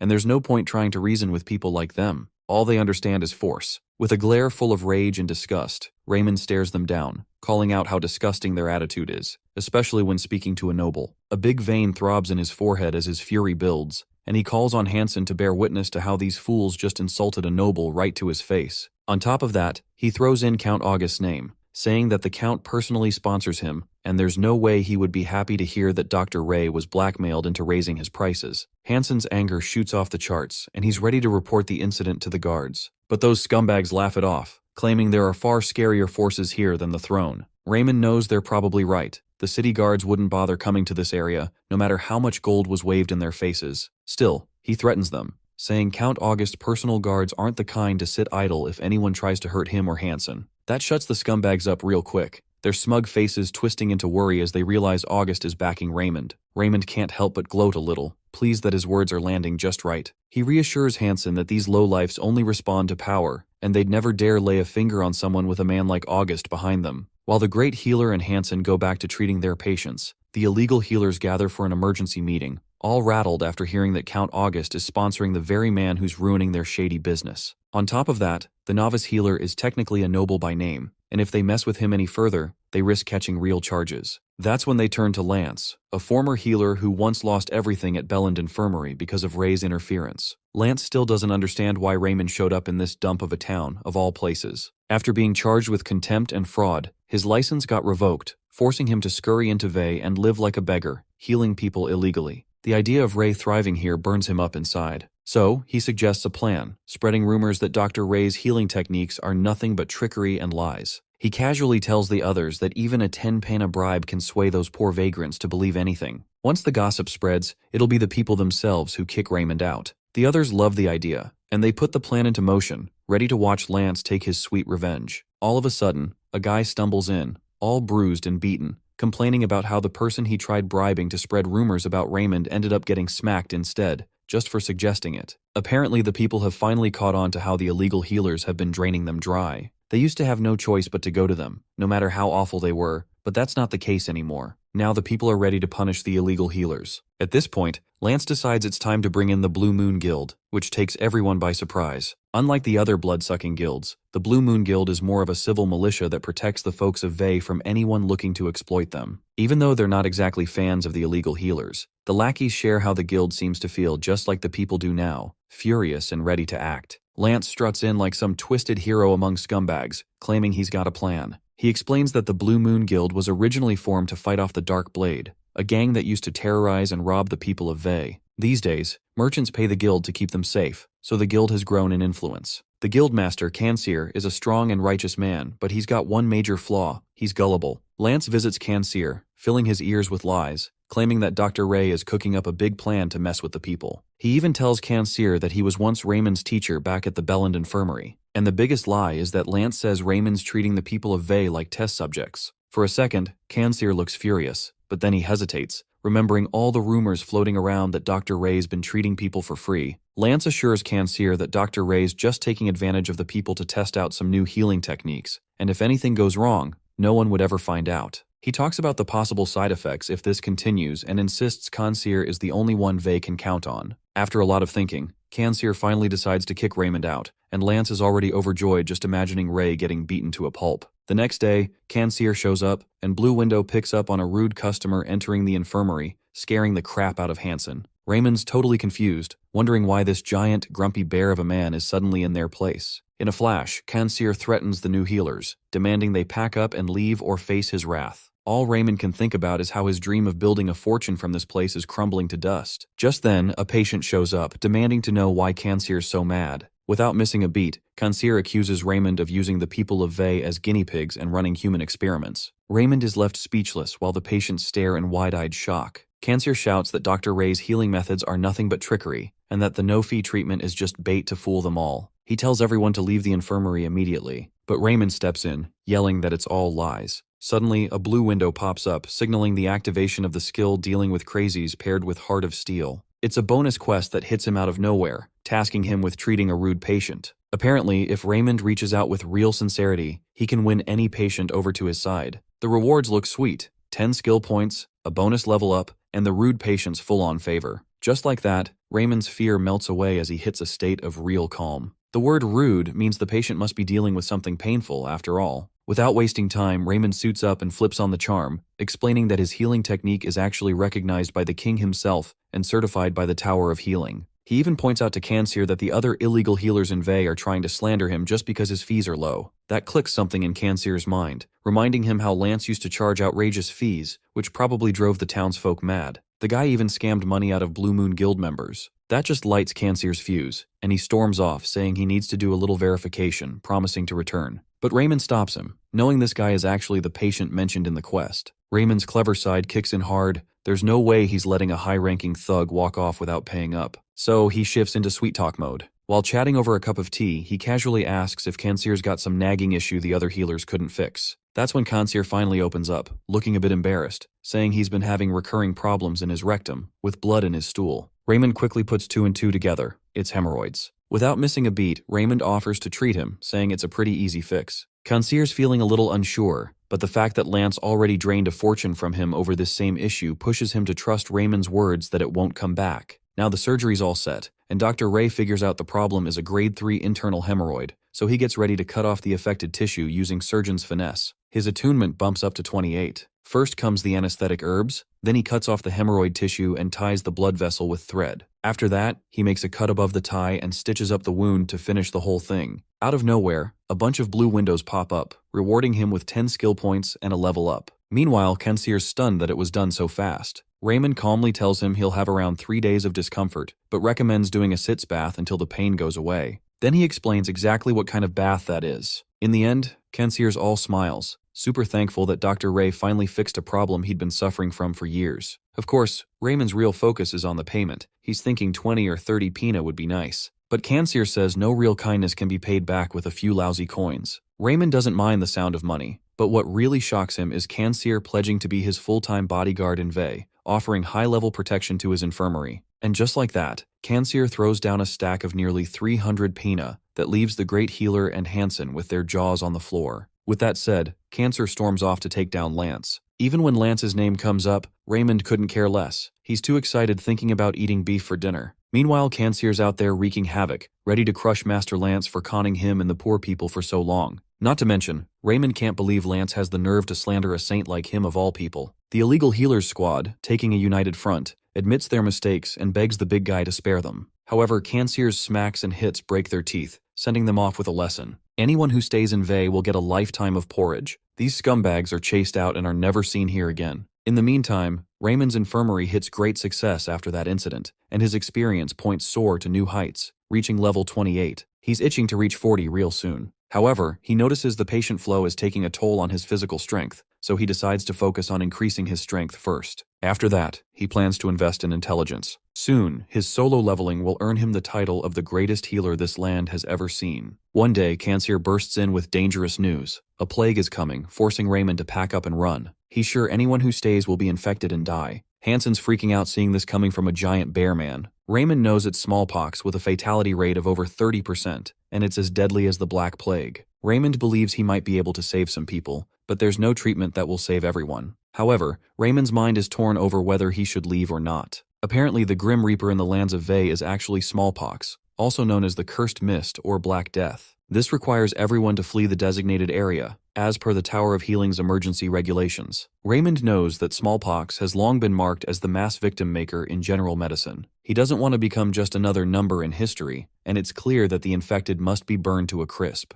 However, the former victim of the Curse of God asks if this is truly the Grim Reaper, or just another disease causing havoc, something Raymond can prove with his knowledge. It's also been a long time since smallpox attacked this area of Husto, which makes it strange that it's appearing now. Raymond starts thinking, and he asks about the ongoing symptoms. That's when he learns about high fever, horrible blisters all over, and how the former infected people who had the same illness believe it's come back with the same indicators. Raymond feels a thrill, as these symptoms could mean a lot of things, so maybe it's treatable. He plans to take a closer look to confirm whether it's actually smallpox or not. Hansen's ready to hear Raymond's thoughts so they can pack up and run. Raymond is clear about the infected being burned alive, even if it's not smallpox. But Hansen's pulling a crybaby move, saying they'll surely die along with the infected if that's the case. Raymond needs someone with more expertise to figure this out. Just then, the Blue Window assigns him a quest to save patients from wrongful death, with a medium difficulty. He has to use his knowledge to save people from unjust death, promising rewards of 20 skill points and a bonus level up. Just like that, Raymond decides not to leave Vey hanging, knowing he might be able to do something if it's not smallpox. Many diseases, like smallpox, spread through droplets. An infected person's saliva or mucus can spread the disease simply by coughing. In these circumstances, Raymond needs a physical way to stop the droplets from entering their airways. He asks Hansen to bring thick cloth to make a mask, gloves, and robes to cover the body, because Raymond plans on seeing the sick himself. Afterward, there's a big commotion with people screaming in pain, while a couple begs to leave their children out of it. However, the townsfolk are prepared with flames to burn them alive anyway. Out of nowhere, Ray, all mummified in a cloak, walks in, freaking out the others. Raymond introduces himself to calm them down, explaining that apparently the house members have been infected by the Grim Reaper, and the townsfolk are on duty to cleanse it with fire. Raymond questions them on how they diagnosed this professionally. For a moment they hesitate but mention the high fever and terrible blisters as signs of the Grim Reaper's presence. Raymond points out that measles and shingles also have those symptoms, but this sickness hasn't been properly identified yet. He bravely takes it upon himself to figure it out. The crowd is horrified, but he goes ahead and opens the marker to gain extra defense just in case. Without a shadow of a doubt, he spends 100 skill points to buy Shield, an auxiliary magic skill that helps defend against physical damage. His mana is low, so it only lasts a short while.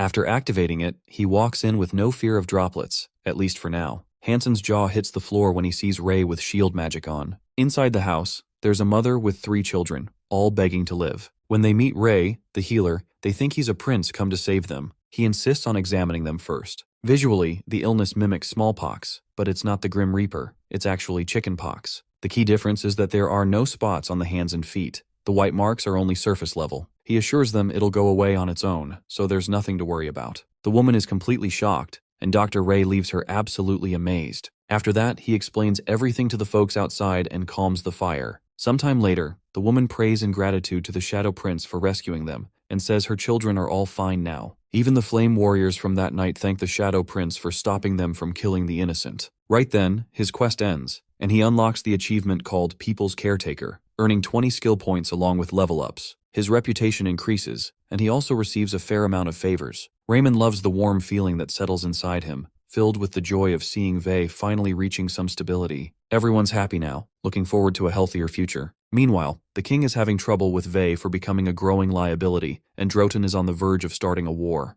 Linson supports the third prince's opinion that Vey must be brought down. Now the final decision rests with the king. This time around, Raymond's kitchen is flooded with the aroma of grilled meat. Hansen's cooking up a feast after the family who had chickenpox shared some meat with them as a thank you gift. Raymond can't stop drooling, casually dropping the fact that beef helps boost immunity, while Hansen happily serves it up. As they eat, Raymond feels good about hitting level 29 and having earned the favor of the people. After all the chaos, they're finally enjoying some peace. Raymond is confident that once he reaches level 40, he'll leave his novice days behind, and a much easier phase of treating patients will begin. Out of nowhere, Hansen drops a question, asking if Raymond really used shield magic at the infected house. As usual, Raymond panics and starts lying, but decides to come clean. He confesses the truth behind the magic, and Hansen actually thinks it's pretty cool. But the soon-to-be great healer explains the shield only lasts a short time, so it's not that big of a deal. Hansen figures it's probably because Raymond's low on mana, the mystical power used for healing, magic, auras, and more. Healers heal, mages cast spells, and knights use mana blades and auras. As a healer, Raymond does have some mana, but his stats are sitting around 1.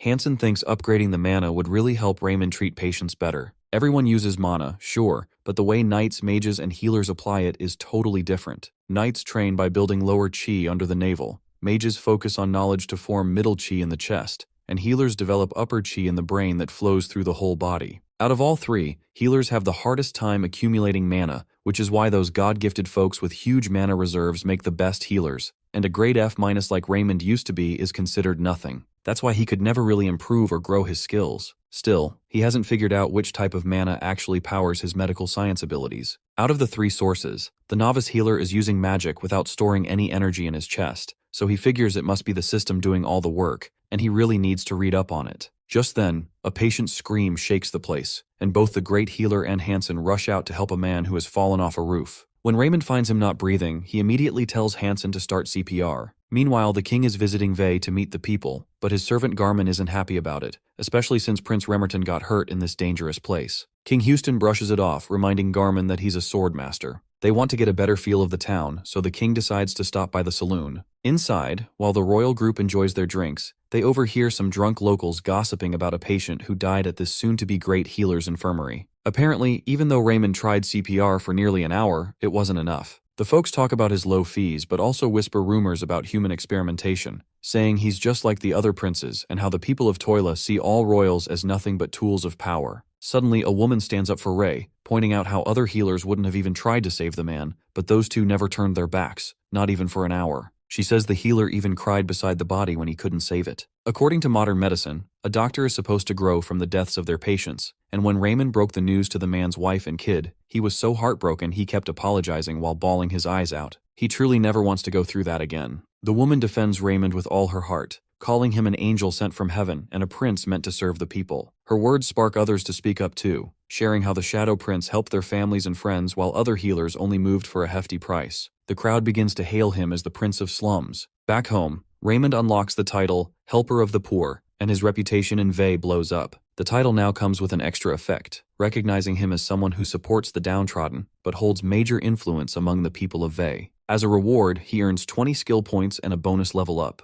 Raymond beams with happiness, already dreaming of the fortune he might make in the near future. Meanwhile, the king and Garmin realize that Dr. Ray's popularity in Vey has completely blown through the roof. Garmin had thought the guy wouldn't even survive basic living, but before he can say much, the king suddenly starts coughing badly, and it's only getting worse. Deciding it's time to return to the palace, they head out, but along the way, they hear a woman crying for help while a bunch of lunatics are messing with her. The king, fired up to teach them a lesson, draws his sword, which is already leaking a fierce sword aura. He dashes forward, takes down the thugs in an instant, and frees the woman, assuring her that she's safe now. But just as he lowers his guard, the woman turns out to be no victim at all. She's a planted assassin. With a wicked grin, she whips out a knife glowing with an aura and lunges straight at the king. Odin manages to defend himself just in time from the girl he had rescued from the thugs, only to be shocked when he realizes she's actually an assassin who set him up. He swings his blade and slashes her shoulder, but before he can follow up, she whispers a smokescreen spell. At first, Odin assumes she's using it to escape without being seen, but as the smoke thickens, he starts feeling something strange in his throat. He begins to suspect the smoke was no accident, especially if she somehow knew about his coughing illness. Suddenly, she lunges at him from behind, but thanks to Odin's quick reflexes, she only manages to graze his arm before he turns around and drives his blade into her chest. She collapses with a heavy thud. Moments later, Garmin rushes over asking if Odin is okay. Odin insists he's fine, but Garmin points to the skin around the wound turning purple, warning that it's poison. When Odin tries to brush it off, Garmin stresses that they need to treat it now before a small cut turns into losing the entire arm. Odin mentions that the castle's AAA healer, Helion, should be able to handle it, but Garmin quickly tells him that waiting until then might be too late. Despite acting calm in front of Garmin, Odin can clearly see the signs of necrosis, and he knows that if nothing is done, it'll likely result in having to amputate his arm. When Garmin suddenly suggests visiting Raymond's infirmary for emergency care, Odin reluctantly agrees. The two of them arrive at this soon-to-be great healer's infirmary, both wearing masks and hoods. When Raymond sees the blood on their masks, he panics, wondering if they're guild members who have been in some kind of fight with other guilds. He, trying to hide his fear, invites them inside to treat Odin's arm, but Garmin quickly explains that the injury is poison-related and requires immediate attention. Raymond begins to suspect they might be criminals, but being a good doctor, he decides to move forward with the treatment. When he examines the cut and sees how serious it is, he asks if there are any other symptoms. Odin responds that he's feeling lightheaded, his pulse is irregular, and something about his voice sounds familiar to the Shadow Prince.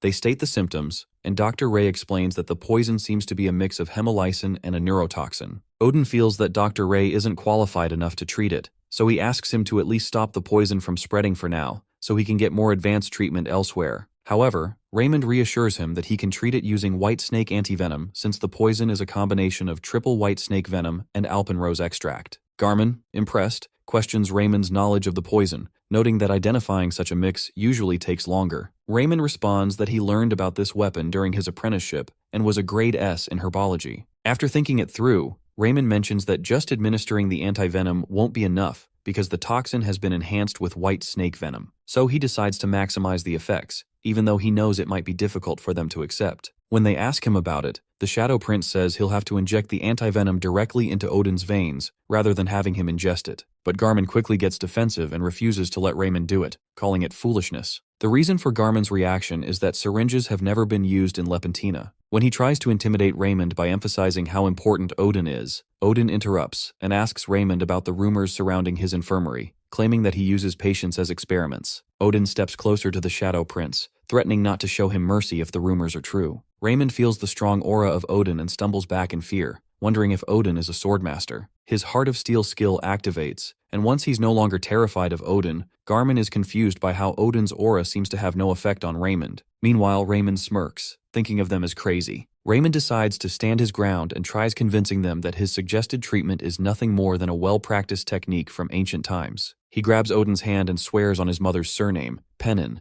to prove his pure intentions. After thinking it over, Odin finally agrees to the treatment, so Raymond pulls out his syringe. When Odin questions it, the soon-to-be great healer explains that it's made by the dwarves and is used to inject medicine directly into the blood. After warning Odin about the sting from the needle, Raymond injects it. Once it's done, Garmin anxiously checks on Odin. Just as Odin is about to say something, he suddenly gets dizzy, which makes Raymond panic, wondering if he did it wrong since it was the first time he used a syringe. To their surprise, Odin finally looks up and says that the dizziness and headache are gone, and he feels much better than before. He wonders how the antidote worked so quickly when it usually takes much longer. Raymond breathes a sigh of relief and gets excited about eating meat the next day. Odin then asks if his arm will heal on its own, and Dr. Ray tells him that the necrosis will stop soon, and without any unpleasant effects, the skin will repair naturally. Odin realizes he made the right choice coming to the Shadow Prince, or else he would have lost his arm. Feeling grateful for Raymond's healing of Princess Sophia earlier, he decides to reward him. Hansen arrives at the infirmary and is surprised to see the two patients who arrived in his absence. Odin, appreciating Raymond's work, asks him what he would like as a reward. Without second, Dr. Ray asks for money, which surprises Odin. Raymond then generously clarifies that healing patients is his job, so Odin just needs to pay for the treatment since it's no big deal. However, in his mind, the novice healer is plotting greedily, planning to demand a large sum since Odin seems to be a high-ranking guild member, given his aura. After stating that he'll only charge money, Raymond adds that it will be an expensive amount. Garmin asks in surprise if Raymond doesn't want anything else, since they could easily grant him anything with their authority. Dr. Ray, acting like a saint, says he's just a healer with an obligation to treat his patients. Meanwhile, he secretly plans to demand a hefty sum that would be difficult for them to pay. While Garmin acknowledges his integrity, Odin casually asks for the amount. The Shadow Prince says 500 pesos, something he hasn't asked from any of his patients before. Garmin's eyes widen in surprise, and Hansen leans in to whisper that 500 pesos is what most folks in Vey earn in 6 months. But when Raymond stands his ground, Hansen just sighs and tells him to ask for coins instead of a check. Even though Raymond feels the price might be too high for them,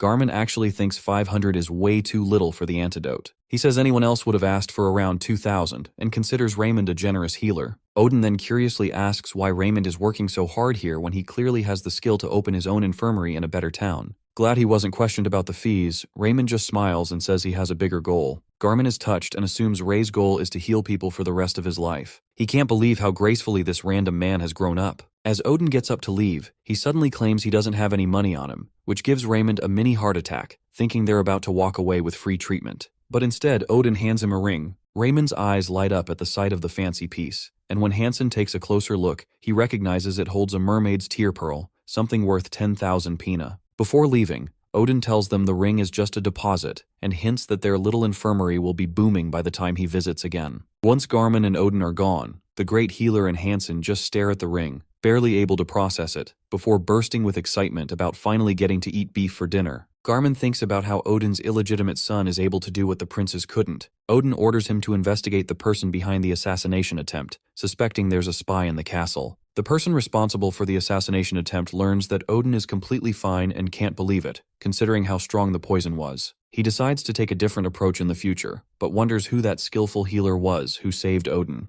The glowing globe, which the man is speaking to, suggests getting rid of the healer, but the man refuses, saying no one can stop their next plan from succeeding. With another month to prepare, the man decides to destroy the Kingdom of Houston. Meanwhile, Hansen and Dr. Ray enjoy their beef dinner, feeling their immune systems strengthen with each bite. Suddenly, there's loud knocking on their door. When Raymond opens it, he finds big, muscular guards confirming his identity. Raymond wonders why an underworld guild would show up at their place and asks what brings them here. From behind the guards, Toms, a business owner from Langtrom, steps forward and introduces himself. Raymond quickly recognizes him as an autocrat from the entertainment district and the head of the Dark Blade Guild. Toms claims he's come to deliver a message and asks for permission to come inside. Toms and his men walk inside, and when he sees the meat, he calls it animal food because it's of low quality. He presses his finger against the plate, and it shatters into pieces, leaving the great healer and Hansen shocked. Hansen quietly whispers to the Shadow Prince that Toms was once the top-ranked mana user and knight. Toms orders his men to throw away the cheap meat, and they start slamming things around. Raymond doesn't understand why Toms is at their place, and his facing the boars skill activates. He decides to meet them head-on by acting like them and asks Toms what he's here for. Toms notices Raymond's confident demeanor and realizes that Dr. Ray isn't intimidated by him. Toms replies that he's just here to greet the diligent healer Inve and that he brought something for him. One of Toms's men steps forward and hands Raymond a small bag of gold. Hansen estimates it to be around 1,000, and Dr. Ray, equally shocked, asks Toms why he's receiving the bag. Tom smirks and calls it a reward for Raymond's hard work, then adds that he has a small request as well. Raymond quickly realizes that the request is the real reason for Toms's visit and asks about it. Toms tells him in an authoritative voice not to heal any enemy of the Dark Blade Guild. Raymond can't believe Toms is telling him not to treat people, but Toms explains the damage Raymond has done to their guild indirectly and expresses his dislike for seeing his enemies treated while his guild suffers. When Raymond tries to negotiate, Toms pulls out a dagger and throws it toward Ray, the blade striking the wall just a few inches from his neck. Toms coldly states that in the Vey Quarter, even the king's men can't have protection, and he corners Raymond against the wall while unsheathing his sword. With a threatening tone, Toms warns Raymond that the only way to have a bright future is to obey him. Toms withdraws the sword from Raymond's neck and bids him goodbye in an intimidating manner, hoping to meet him again in the same friendly way. After they leave, the novice healer is left stunned, while Hansen asks if he's okay. As Raymond cleans up the mess, Hansen worries about how they can stand up to such a dangerous guildmaster, knowing they could die if they disobey Toms. Raymond thinks about learning a self-defense skill and opens his screen, but realizes he needs 15 strength stats to learn the skill and is 2 ranks short. Raymond doesn't understand how he'll be able to face Toms, who is likely already skilled in swordsmanship and mana, so even if he somehow learns the self-defense skills, he still won't be able to protect himself. While worrying about how to stay fair to his patients, the Shadow Prince suddenly receives a quest to not give in to the pressure he's feeling and to treat his patients fairly. As they both stress over what to do, someone starts banging on their door. They quickly rush to open it and find 2 men carrying a third, who seems to be the patient. Raymond asks what happened, and one of the men explains that Toms, the Darkblade Guildmaster, did this to their companion when they failed to pay the protection money on time, as Toms had demanded. The great healer and Hansen are shocked to learn that the Darkblade Guildmaster is responsible for the man's injuries, meaning they are now enemies of Toms and should avoid treating the patient if they want to stay safe from his wrath. The men laid the patient down and urgently asked Raymond to treat him. Healer Ray examines the man and finds a broken rib and punctured lungs. As he's about to start treatment, Hansen nervously reminds him of Toms's warning. However, the patient starts coughing up blood, so Raymond decides to disregard Toms's threat and proceed with the treatment. Raymond further examines the patient and finds out that the patient has a faint heartbeat along with extreme internal injury, so he decides to first remove the internal blood. He calls out Hansen to get the surgical instruments, but Hansen tries to remind him of the possible danger from Toms. Raymond shouts at him to remind him how severe the patient's condition is, and tells him to quickly grab the instruments. After a while, Raymond walks out and informs the men that the patient is going to be fine soon. The men cry in thankfulness when Hansen calls Raymond to talk. He asks Raymond about the consequences of disobeying Toms's orders, and asks if they should seek Cansir and the Blue Moon Guild's help. Healer Ray tells that the Blue Moon Guild can't stand against Toms and wonders if they should flee, but gets reminded of all the debt he owes. As he is worrying about what to do, his quest accomplishment notification pops up, informing him about the upcoming reward for it. Raymond receives a hidden reward that allows him to upgrade any one of his skills to an A grade for a day. Right now, all his skills are still at D grade. Suddenly, he gets 2 new quests. One is to keep treating his patients, and the other is to wipe out the entire Dark Blade Guild. He can't understand why he's being given such a quest when he's just a healer. He even considers running away, but doing that would get him caught by the healer lending group and turned into a slave. Stuck between impossible choices, Raymond starts thinking if he should use his reward to boost his magic skill, since A-grade magic is something only the top-ranking mages have. With that, maybe he could stand a chance against the Dark Blade Guildmaster. But the problem is, even if his magic skill gets boosted, he still doesn't have enough mana to properly cast even a D-grade spell. That's when he starts thinking about using the reward on some other skill that could help him escape this mess. Then suddenly an idea hits him. He runs over to the table and quickly starts writing a letter. He calls out to Hansen and asks if he can send the letter to Kansier. Hansen, confused, watches Raymond scribbling away and asks what's going on and what the letter is about. Raymond says he's not going to run away, which surprises Hansen, and he immediately tries to convince Raymond how risky that decision is, reminding him that the Dark Blade Guildmaster is a violent man.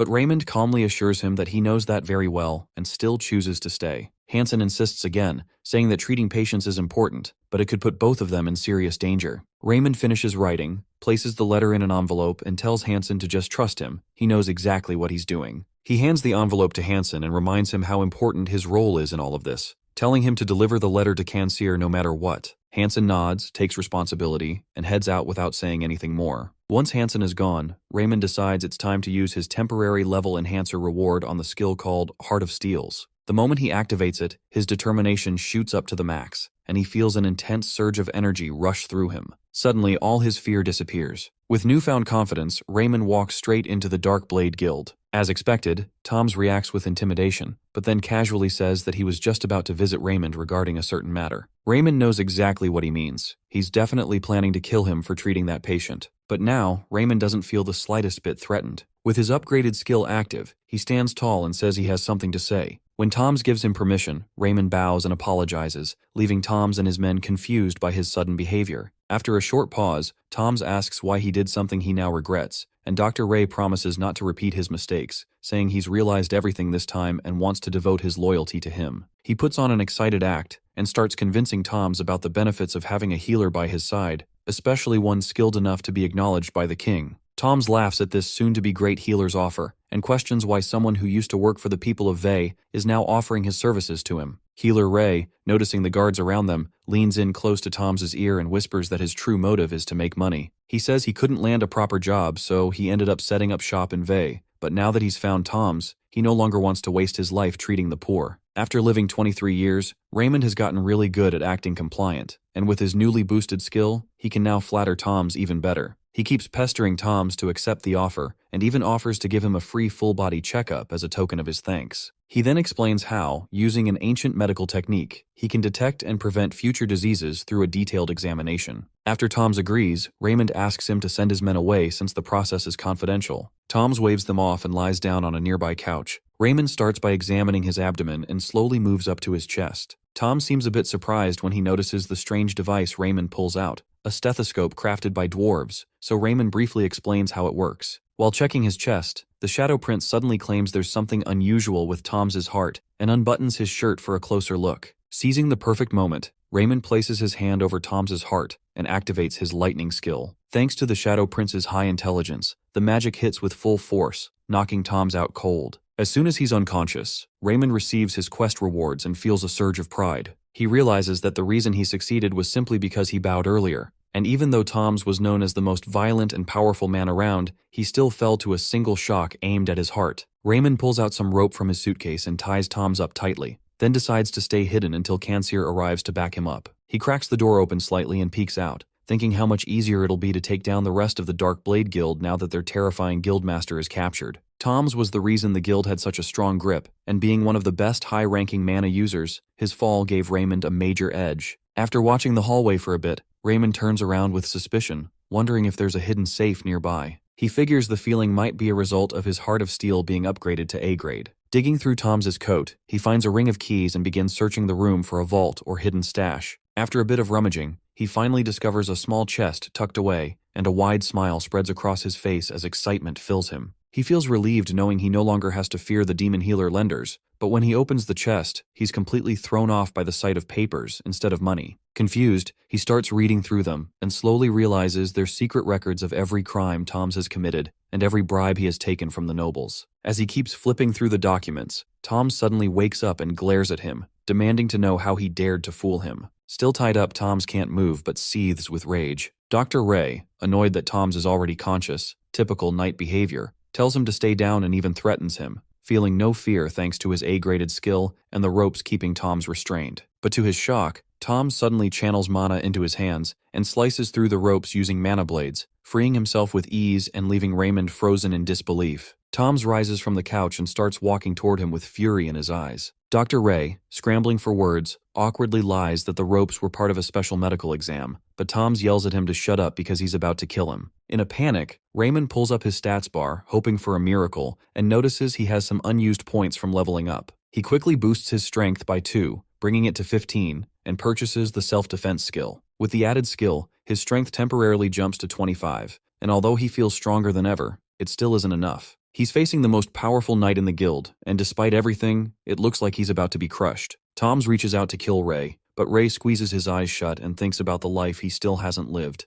a life full of riches and comfort. Refusing to give up, he remembers his Heart of Steel skill and grabs a wooden rod nearby. He swings it at Toms, who doesn't take it seriously at first, but when the rod actually hits him, Toms collapses on the floor. Raymond can't believe what just happened. Right after, he starts receiving reward notifications for his bravery, one of which gives him a burst of strength when fighting against someone stronger than himself. Seeing those messages, he becomes convinced that Toms is truly down for the count. As he debates whether he should tie Toms up again, a loud rumble echoes from outside the building. He, thinking Kanseer might have arrived, peeks out, and is stunned to see a massive crowd from the Blue Moon Guild gathered outside, yelling to take down the entire Dark Blade Guild while calling Raymond a prince. Still confused, he checks his screen and finds out that he's been given the title of Helper of the Poor. Meanwhile, an hour earlier, Hansen had second thoughts about just handing over the letter to Kanseer and leaving Raymond alone in danger. Realizing that Dr. Ray had done so much for the people of Vey, Hansen decides not to turn a blind eye and instead shouts to everyone nearby, telling them that Dr. Ray went off to fight the Dark Blade Guild alone for their sake. As word spreads, the people become worried for Raymond's safety, and that's how they all ended up coming together to support and save him. Hansen stands silently, watching everything unfold and asking what just happened, while the people around him reassure him that they managed to save Raymond. Inside the vault, Ray gets a little too curious and ends up injuring himself by accident. Despite the pain, he hears the worried voices of the crowd outside and quickly calls out to reassure them, letting everyone know that Toms is now under his control. This news stuns everyone, including Hansen, who can't believe Raymond has already completed such a tough mission. Raymond notices how calm and relieved everyone has become, and as he holds the unconscious Toms in his arms, he hears someone outside the window yelling his name in praise. The voice commends his bravery, and soon more people join in, cheering loudly and celebrating his strength and courage. Raymond looks out the window, trying to say something, but the crowd thinks he is waving and bursts into even louder cheers, shouting for their savior, Prince Raymond. In the middle of all the excitement, a few people quietly wonder if it's even okay to call him Prince because of where he comes from, but the majority ignore that and continue praising him as a real hero. As the crowd celebrates, a bunch of system prompts appear in front of Ray, telling him that he has completed the quest, finished the mission, increased his reputation, and gained 50 experience points, which is just enough for him to level up. Inside the palace, a noble questions how a healer like Raymond could possibly take down the highest-ranking noble in the Bay region and end up being praised by so many people. He asks how something like this could even happen. The woman speaking to him explains that Dr. Ray came up with a plan, saved the people from the rogue leader Toms, and ended up becoming a symbol of hope. She tells him that Toms had the most mana in the entire region and was seen as incredibly powerful, yet Raymond still managed to defeat him. The noble is visibly impressed. She continues, saying that despite being exhausted and treated poorly, Raymond still risked his life to help others. The noble realizes he completely misjudged the great healer and declares that someone like him definitely deserves a reward. Then she drops an even bigger surprise, revealing that during the mission, Raymond also found a secret book filled with records of crimes committed by powerful noble leaders. The noble's eyes go wide as she explains that the book includes names of those who worked with the Dark Guild and others who took bribes to commit horrible acts. He nervously asks if she's sure, and she confirms it, adding that even the names of Bay Region's own administrators are in the book. Alarmed, he warns that if this information spreads, it could bring down the entire political system. Meanwhile, down in the palace's underground prison, Tom sits alone, full of regret, cursing himself for being taken down by a healer. He vows that next time he won't let Raymond off so easily. As he stews in frustration, 3 armored men enter his cell. At first, Tom smirks, thinking they're nobles coming to rescue him, but his face quickly changes when he realizes they're palace guards getting ready to interrogate him. Panicked, Toms warns that if any nobles find out about this, there will be serious consequences, but one of the guards calmly tells him that all the nobles have already been arrested and are currently being interrogated. Under intense torture, Toms eventually breaks and confesses everything about his involvement with the Dark Guild and the crimes committed by the noble leaders. As a result, the Dark Guild is officially dismantled. Raymond becomes known as the savior of the slums, and his level and influence in the Bay region skyrocket. He reflects on how far he's come, now regarded as a true hero by the people. Later, Hansen finds him and offers a homemade beef dish, expressing admiration for how the Shadow Prince has risked his life day and night to protect others. Raymond jokes, asking him to just cook the meat properly, but Hansen insists it's the least he can do for a hero like him. Healer Ray quietly notices how Hansen seems to be slowly distancing himself, maybe out of awe or uncertainty. When Hansen asks how the meat tastes, Healer Ray tells him it's delicious, eating with genuine delight. He thinks about how even people from distant regions now recognize him and want to meet him. When Hansen asks what prize he'll request for his accomplishments, Raymond answers immediately that he wants money, nothing else. The next morning, the great healer and his group board a carriage headed for the palace. He reflects on how the day has finally come, noticing how even the servants now speak to him with respect. Upon arrival, the palace grounds are packed with people cheering his name. The people raise their hands and declare that he is now Sir Ray, ready to cleanse the land of corruption. As he prepares to say his farewells, something suddenly catches his eye to raise his hand. Raymond's attention is caught by a woman in torn clothes, sitting on the ground with a dying baby in her lap. The child is clearly suffering from malnutrition, and Dr. Ray's heart sinks as he looks at them. He tries to hold himself together, realizing that, as a mere healer, he feels powerless to change the harsh lives of the people in the slums. He gazes at the woman with deep pity, thinking to himself how most slum dwellers live in such dire conditions, deprived of basic necessities, while the rich and powerful do nothing to help. He, sitting quietly, clenches his fists tightly, feeling frustration and helplessness wash over him. Just then, a prompt appears before him, a bonus quest notification, stating that he must complete a task with a difficulty level of 0. As Raymond reaches the palace, he overhears people whispering behind his back. They speak cruelly, calling him trash and ill-minded, mocking the idea that someone like him, an illegitimate child, could ever amount to anything. Their harsh words suggest that he belongs in the slums, not among the nobility of the palace. He listens silently, rage simmering inside,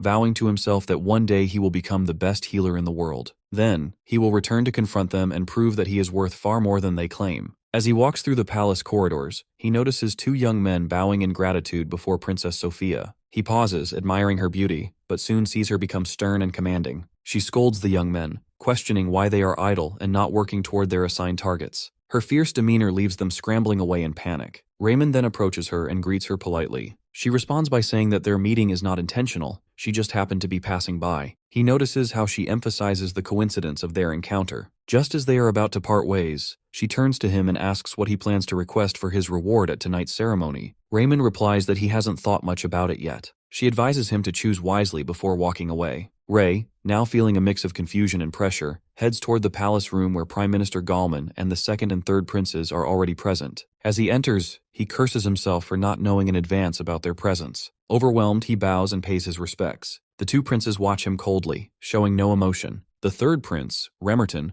burns with jealousy as he rants internally about how the Shadow Prince has suddenly won the hearts of the slum people, something they had tried and failed to do for years. His face tightens in anger as he watches Raymond. The 2nd prince, Karen, smirks and asks Raymond why he's so jealous of someone like Raymond. The 2 brothers mock Raymond's low birth and humble origins, making crude jokes about him being like a little puppy they plan to use for their own purposes later. They continue whispering, clearly underestimating the great healer and treating him like someone they can manipulate. Soon, the king calls the Shadow Prince forward. Raymond steps ahead and does as instructed. He is then asked the important question of what he wants as his reward for facing such danger and emerging victorious. For a moment his mind races. He knows the answer has always been money. That was his dream, his way to gain control and power in a world that constantly looked down on him. But then something shifts. He recalls Sophia's words urging him to choose wisely. That single conversation replays in his mind, and his thoughts drift to the starving woman and her dying child, the face of the people he wants to protect. A realization dawns upon him. This is his chance to make a real change. His eyes light up with purpose as he looks up, ready to ask not just for himself, but for something much bigger, a chance to change the fate of the slums forever. Just as Raymond is about to ask for his prize, his thoughts drift back to the slums, the filth, the suffering, and the helplessness he sees every day. He regrets how powerless he has felt for so long. Looking at the king, he steels himself and says what he desires. At that moment, a prompt appears in front of him, stating he have gained the achievement of a good doctor. Doctors treat patients, but good doctors change the world for their patients. He reflects on how someone like him could ever be considered a great doctor. He hesitates, but finally requests funds, not for himself, but from the Dark Guild's confiscated treasury, to be used for the betterment of the Bay region, solely for the people. The king looks at him with a puzzled expression, letting out a slight sigh. The 2 princes smirk, whispering among themselves that they had expected nothing better from someone of such low birth. Of course, he would ask for money. Raymond looks at his hands, clenches them, and thinks again. He then clarifies that he does not seek the money for himself, but for the people of the Bay. He has it all planned. He intends to change the fate of the people and rebuild his own life in the process. He knows those outside the slums will never understand, but those within will. Building a reputation is the best way to market anyone,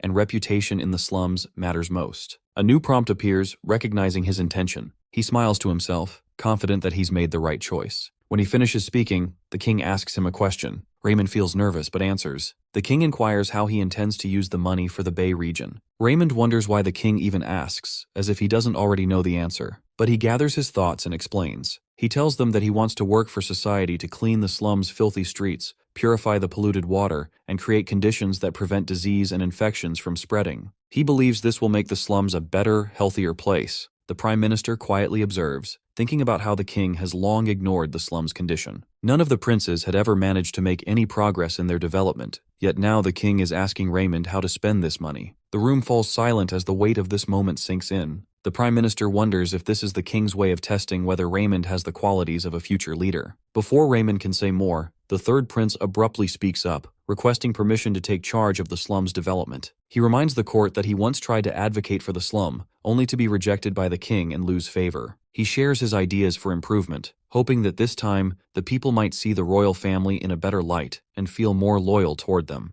The two elder princes whisper to each other, clearly displeased. Just then, the king turns back to the Shadow Prince and asks him for more ideas. The palace audience murmurs, questioning how a mere commoner could help the Bay region when even noble geniuses have failed. Raymond steps forward and talks about environmental improvements. The king looks disappointed, which makes Raymond second-guess himself. He wonders if the king expects something different. Holding his ground, he elaborates that true improvement isn't just about cleaning filth. They need cleaner roads that attract traders and boost business. The slums can become a functional, developed area like any other city. The Prime Minister challenges him, asking how the Shadow Prince can be so certain that business will grow. Raymond responds that while the current conditions aren't ideal, the solution lies in building a shortcut that connects the slums to other major trade routes. If they secure it properly, merchants will use the shortcut, increasing traffic and trade. He explains that the Langtram, which is currently a hub for illegal activity, could be transformed. With help from the crown, it could be cleaned up and rebranded. Nobles seek entertainment, and with proper reforms,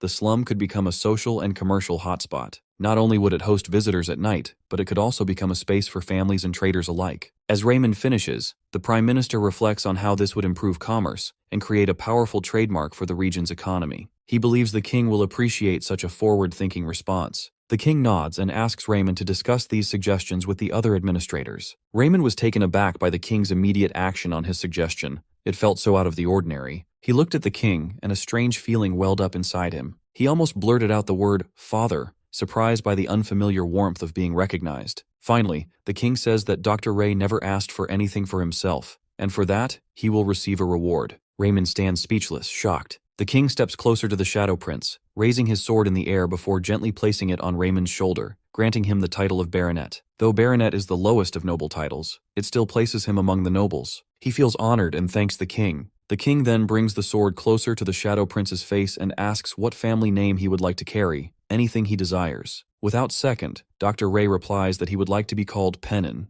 The king nods solemnly and takes an oath, proclaiming that from now on, Raymond shall be called Baronet Pennon, swearing by Odin himself, as Raymond is his son. The name Pennon is his mother's surname, and it now become part of the noble records. Somewhere far away, a man watches this ceremony through a magic ball. He questions how an illegitimate child can become a baronet. Such a thing is unheard of. And yet, as the son of Odin, Raymond not only receives noble status but is also given an evaluation of a higher rank. The man is stunned by Raymond's levels and achievements, left speechless by the results he sees. His expression turns dark. He reconsiders his plans, thinking to himself that Dr. Ray is more than just a skilled fighter. He's becoming a symbol. The man instructs his companions to handle any clues that may have been left behind. Their sinister plan is just beginning. The hints lie in the innocents who were killed, their silence hiding secrets. One of the men replies with a sly smile, saying that the traces are long gone. He lifts a wine glass and, with hatred dripping from every word, complains about how irritating Raymond's eye color is. Emerald green, the symbol of the royal family. That color haunts him. Meanwhile, in the slums, people cheer and praise Raymond. They say that not even the heavens could have produced a man like him. He's like an angel, saving lives and transforming their fate. A prompt appears before Raymond.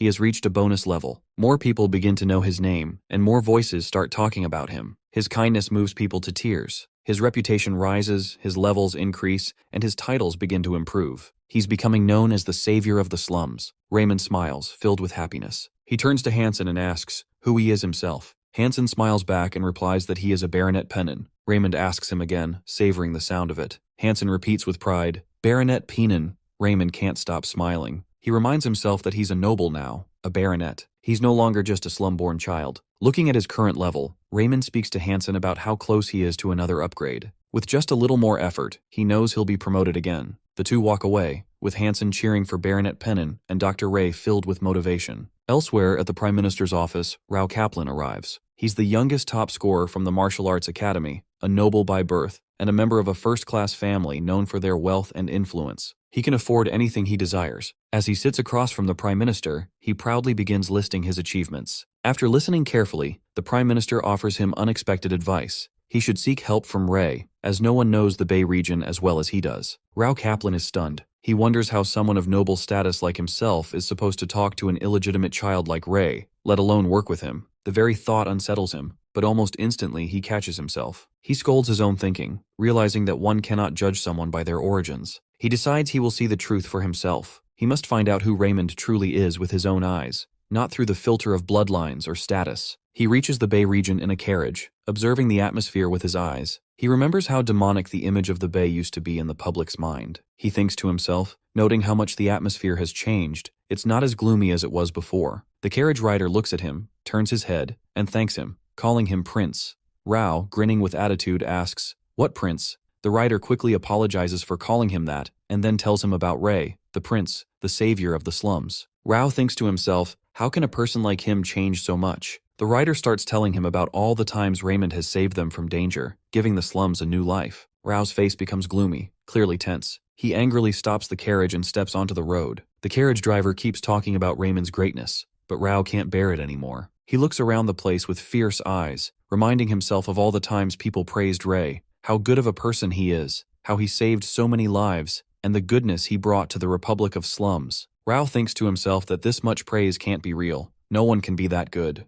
The driver keeps going on and on about the prince, and Rao is so sure this isn't the real face of Ray. He must be pretending. Rao is confused, and if Raymond is truly that nice, he must be a saint. Rao goes to meet Ray, who is busy with his work. Confidently standing at the door, Rao introduces himself as the new administrator of the Bay region. Healer Ray, focused on his tasks, listens, but politely declines the invitation to talk, saying he's too busy. Meanwhile, Raymond thinks to himself that Rao looks suspicious, and probably came to pick a fight, something he has no interest in. He tries to act strong and unbothered by the Kaplans and Rao. Rao takes a seat while Raymond continues working. As he watches Ray, Rao thinks to himself that Dr. Ray seems pretty friendly, very different from other healers he's seen before. Then their eyes meet, and Rao is completely shocked. He thinks to himself that Dr. Ray must be pretending to be good. Surely he's evil on the inside. Is it the money he's after? Or the reputation? Or is he just creating a fake image? Raymond pauses, finishes his work, and smiles at the patient. He thinks to himself that the friendlier he is, the more his reputation will grow, and he'll earn a lot of money. As the administrator leaves, Raymond feels relieved he's gone. Afterward, Rao thinks to himself that Dr. Ray hasn't done anything wrong yet, so he can't charge him with anything. But he decides he'll keep a close eye on him. Sometime later, someone knocks rapidly at the door. Hansen rushes to answer and finds a man unconscious, needing urgent healing. Raymond is called. The man, a stranger, had suddenly passed out in the middle of nowhere. The soon-to-be great healer examines him and finds that he's in a coma. His brain completely shut down. He is no longer alive. The person who brought the unconscious man starts crying, confronting the Shadow Prince in desperation. Dr. Ray, feeling a strange sensation he hasn't experienced before, asks about the patient's last activities, trying to piece together what went wrong. Using his healing abilities, he discovers that there was internal bleeding in the person's head, which ultimately caused his death. 3 days later, Hansen rushes to the Shadow Prince with urgent news, telling him that someone else has died too. Hansen tells Raymond that the woman died in the same way the man in the alley did 3 days ago. Dr. Ray, confused, wonders how something could spread so easily through the blood cells, making all the blood platelets burst. He realizes this isn't just a disease, it's a virus spreading quickly. He worries about how the rumors will blow up once someone finds out. Meanwhile, panic rises in the slums as people talk about how the same thing has happened again, mentioning how much blood the woman spilled. Rao seizes the opportunity to create a stage for himself to speak. After knocking on a door, he assures the people that, as the new administrator, he will definitely solve the mystery behind this. The crowd murmurs, with some people doubting Lau's ability to handle the situation because of his young age. He tries to calm them down, but the shouting only grows louder. Then, a voice rises in praise of Prince Ray, saying he saved them without fear, and soon the crowd starts chanting his name. Inside, Raymond panics, holding his head, wondering what he should do to stop the deadly virus.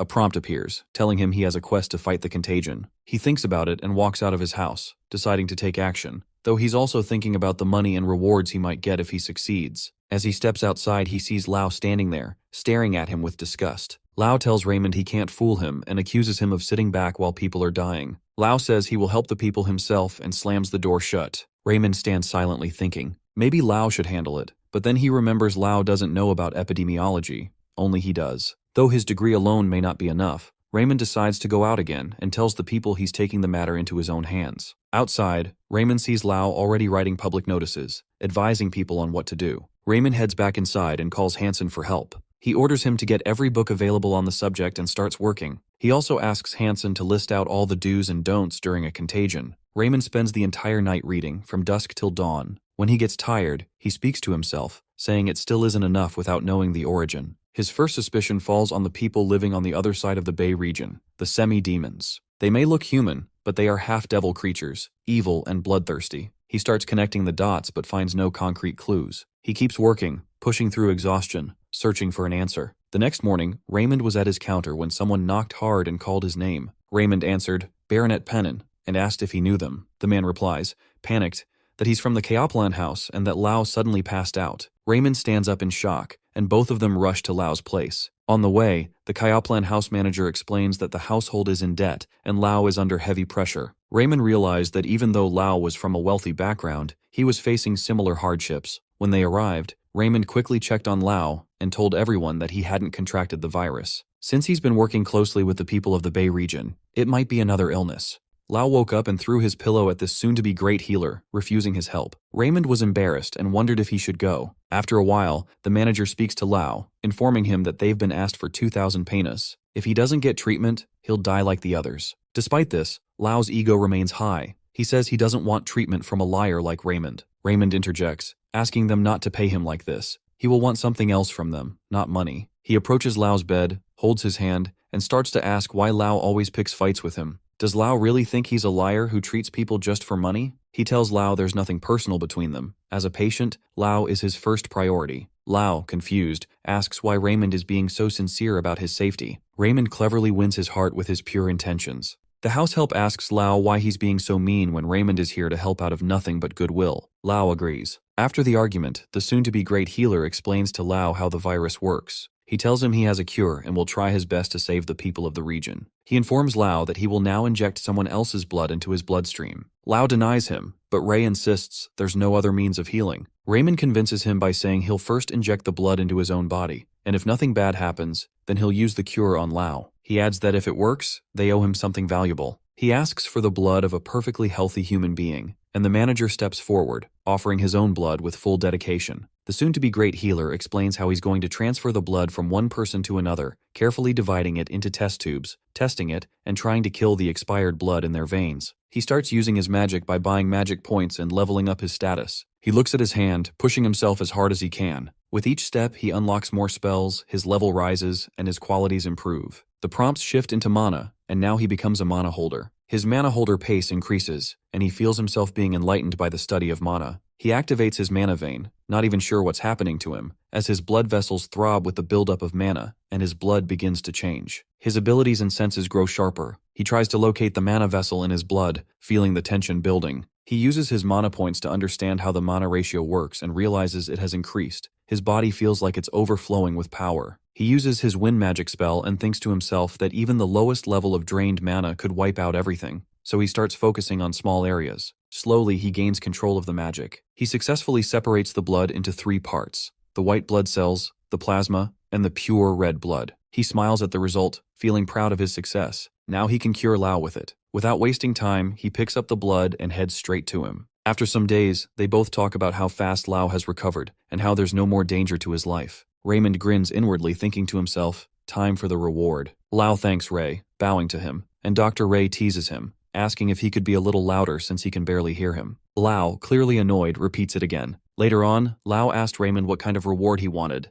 Without even cracking a smile, Raymond replied that he just wanted Lao to treat him like a superior, especially since Lao disliked him so much before. That was all he asked for. Lao glared at this soon-to-be great healer, annoyed, wondering if this was what Raymond truly desired. Before Lao could speak, Raymond interrupted, stating that he was just a healer, and healers don't expect payment from their patients. With the purest look in his eyes, Raymond stares at Lao. Lao begins to wonder, is he really this nice? Is he some kind of saint? Meanwhile, the novice healer is thinking, yes, just like this. I'll lure Lao my way and climb my way up. My reputation will grow with the support of chiefs like Lao. His innocent eyes deceive Lao again, who now thinks, he can't be this nice. He must be pretending just to use people. Watching him, Hansen asks if he really doesn't want anything in return for saving Lao. Lao finally believes that there's no one kinder than Raymond as a healer. He bows again and apologizes for all the times he picked on him. Healer Ray, smirking in his head, thinks, got him. His levels are rising fast, and he can already feel he's about to hit the next stage in medical history. After some days, with Lao's name backing him, the great healer and his team are able to help all the people in the Bay region. The deaths finally stop.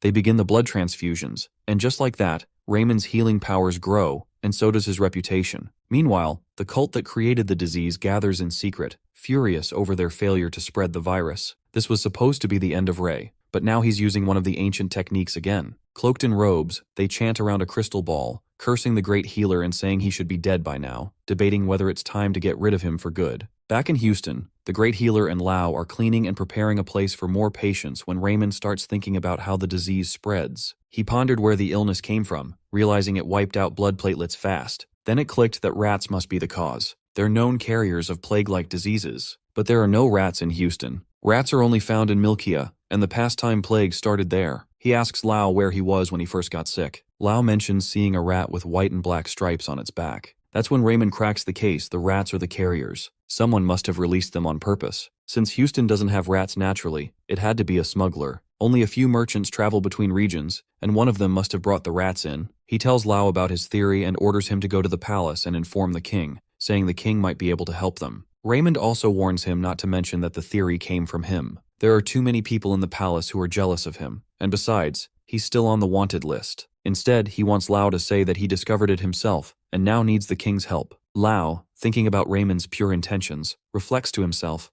how could I have ever doubted someone like Raymond? He finally agrees and tells him he'll carry out his sir's order. After some days, Lao reaches the palace and tells the king the full story of what happened in the Bay region. The king asks him for details about the disease, and Lao replies that he's completely sure of what he's saying, thinking to himself that he's finally having a proper conversation with the king. The royal committee murmurs among themselves, questioning how something like this could happen and whether others might still be at risk. The king wanted to quarantine the capital, but asked Lao how many were dead. Lao said only 2. The king was surprised, thinking it was a bad disease. Lao replied that Baronet Pennon found a cure, even though he felt bad for taking credit. The king then wondered if Baronet Pennon also identified the disease, recalling Pennon's recent success and now marveling at his apparent city-saving talent. Lao boldly stated that Pennon had not only figured out the disease, but also created the cure. Prime Minister Galman silently congratulated himself for bringing those two together. Then the 4th prince steps forward, trying to take control of the situation, saying he'll personally take care of every rat in the Bay region. He's thinking about how much he hates Ray, especially after Raymond took down the Dark Guild when his own people were involved. Wanting to gain some recognition, the prince asks the king for permission to lead the effort. The king agrees, but Galman raises a question, asking if the prince's soldiers are even capable of handling the job.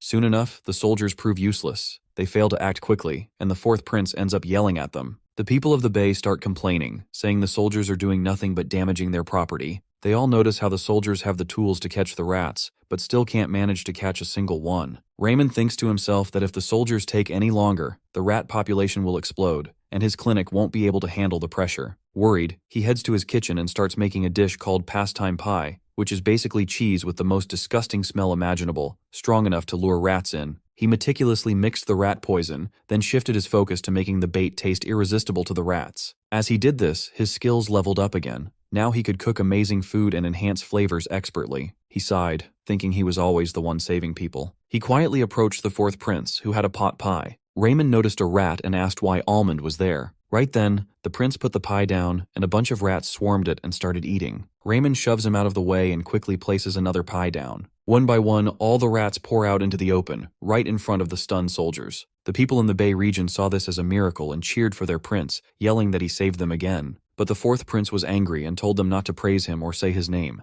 The crowd quickly apologizes and turns their praise to Baronet Pennon instead. Even the soldiers, going against their commander, start siding with Ray. The people began saying that Satel's method was useless and that the cult's plans had failed again, forcing them to retreat for now. One of the soldiers thinks Prince Settle's method is basically useless, especially after seeing him order the honorable royal guards to hunt rats with swords in the first place. That just doesn't make any sense. Besides that, he thinks Baronet Pennon's method was way simpler and way more effective. He keeps watching Ray, not really sure what the guy is up to. Deep down, he's kind of impressed, even a bit proud, seeing how the Shadow Prince, a guy who clearly never worked a real day in his life or trained in swordsmanship, somehow handles a sword with such control. His stance and posture definitely look untrained, but there's something weirdly solid about it. He actually kind of resembles a real knight. Eventually, the soldier lets Ray, Baronet Pennon, know that he'll be receiving a reward from the palace, and that news makes Raymond light up with excitement. Inside the palace, the novice healer is cursing Lau under his breath for mentioning his name, even though he made it clear he wanted to stay under the radar and avoid getting caught up in any political mess. He has zero interest in glory. Meanwhile, the king asks Raymond what kind of reward he'd prefer. The soon-to-be great healer figures his time is up, so he decides to just ask for money and get the deal over with. The king is a bit surprised by such a small request in exchange for such a huge achievement, but the soon-to-be great healer explains that simple pay is enough. He only did what was required of him as a healer. Deep down, he knows that asking for anything more grand would only attract more attention, which he definitely doesn't want. The money will be enough to pay off his debts, especially since his last so-called reward only added to them when he had to help Vei's people. The old hag is stunned that a jerk like him would make such a humble decision and wonders if maybe his royal bloodline has something to do with it. The king ends up granting Raymond's request, rewarding him just as he asked. Garmin, watching all of this, sees Ray as a selfless healer who chose the simplest reward possible. But right then, Garmin steps in, telling the king that money isn't enough, and suggests they give Raymond the legendary Staff of Light. That definitely catches Raymond off guard, to think they'd actually give him something as high-ranking as the Staff of Light. The Staff of Light is a healing relic that dates back 100 years, once used by the great ex-healer Alex. It's not just a tool, it's a symbol of a healer's pride, something so grand it's usually passed down as a family heirloom. It's the kind of reward worthy of someone who stopped a deadly virus from overtaking the capital. The king fully agrees with the idea. Dr. Ray, on the other hand, has mixed feelings. With his terrible healing grade, he wonders if he even deserves it. Still, the king also awards him 10,000 pina, which makes Raymond happy. It's not enough to wipe out all his debts, but it's a good chunk that makes him feel a lot lighter. Right then, he checks his quest rewards and sees he's reached level 40. Just as he's processing all that, the king suddenly asks if he has anything more to discuss, which throws Raymond off a bit. Both the king and Garmin still don't understand how a virus from Mycalin almost managed to spread in Vei. Raymond realizes the king is thinking the exact same thing he is. Raymond decides it's time to lay everything out and step back from the mess, so he comes clean and admits he suspects someone intentionally spread the virus in the capital. He debunks Garmin's theory about the merchants being behind it and leaves the conspiracy stuff to the people in power while he focuses on making a fortune healing people. But then the king hits him with a sharp question, as if he already knows Raymond has a specific person in mind. Raymond thinks it has to be someone who would have gained big time if the whole plan had succeeded. With the capital nearly thrown into chaos, he believes the king is thinking the same way, that the real culprit is someone who stood to benefit the most. Not to mention, this person might have a serious influence, or be clever enough to pull off the stunt of secretly transporting a virus from far away without getting caught. The king takes all of this into account, and then, in a calm but clear voice, tells Raymond that Baronet Pennon's efforts are worthy of his gratitude on behalf of Houston. Raymond's eyes go wide, shocked to receive the greatest honor of all. Gratitude from the king is rare. He bows deeply, thanking him, and it's the first time he's ever received gratitude from his father. Afterwards, Raymond can't figure out why he's feeling so emotional. He tells himself not to take it this deep. Still, he makes a solid plan to set aside 500 pina for some juicy beef. For curing the unidentified contagion, his quest reward unlocks, giving him 20 skill points and bumping his level up to 40. From this point on, he's officially a senior resident, with boosts to his surgery skill and general medicine level, and he also unlocks the internal medicine skill. When asked, the king found Raymond's thoughts reasonable, which made Garmin start to realize that Dr. Ray's abilities might not be limited to just healing. He had thought Raymond's ideas about reforming Vei were good, but now, after everything, Garmin sees Ray as more knowledgeable than most decent bureaucrats. What surprises him more is the growing thought that maybe the king sees Ray highly too, not just as a subject, but as a son. When asked, Garmin replies that only one place has the vicious power to send a virus and cause chaos in the kingdom. Just thinking about it sends chills down his spine, and that's the Kingdom of Droton, the hostile state of Houston. The war has been going on for 100 years now, which makes them the obvious suspect, especially after the assassination attempt on the king. The king decides to keep this intel restricted until there's more solid evidence. Meanwhile, at Maple Infirmary in Rim Quarter, rumors are spreading like wildfire about how the Shadow Prince managed to defeat the plague across the capital. No one can believe the same guy who spent 5 years messing around in Belland Infirmary is the one who pulled this off and even got awarded the Staff of Light. The big shots at Maple can't handle the fact that the legendary great healer Alex's staff is now in the hands of someone they call a bastard and a fake healer. What makes it worse is that Vey is right next to Maple, and their reputation is now on the line. Lady Christine is furious that their meetings are turning into slander-filled gossip sessions. Lady Christine DeLevin, daughter of one of Houston's 3 dukes, is one of Maple's top healers with her grade B+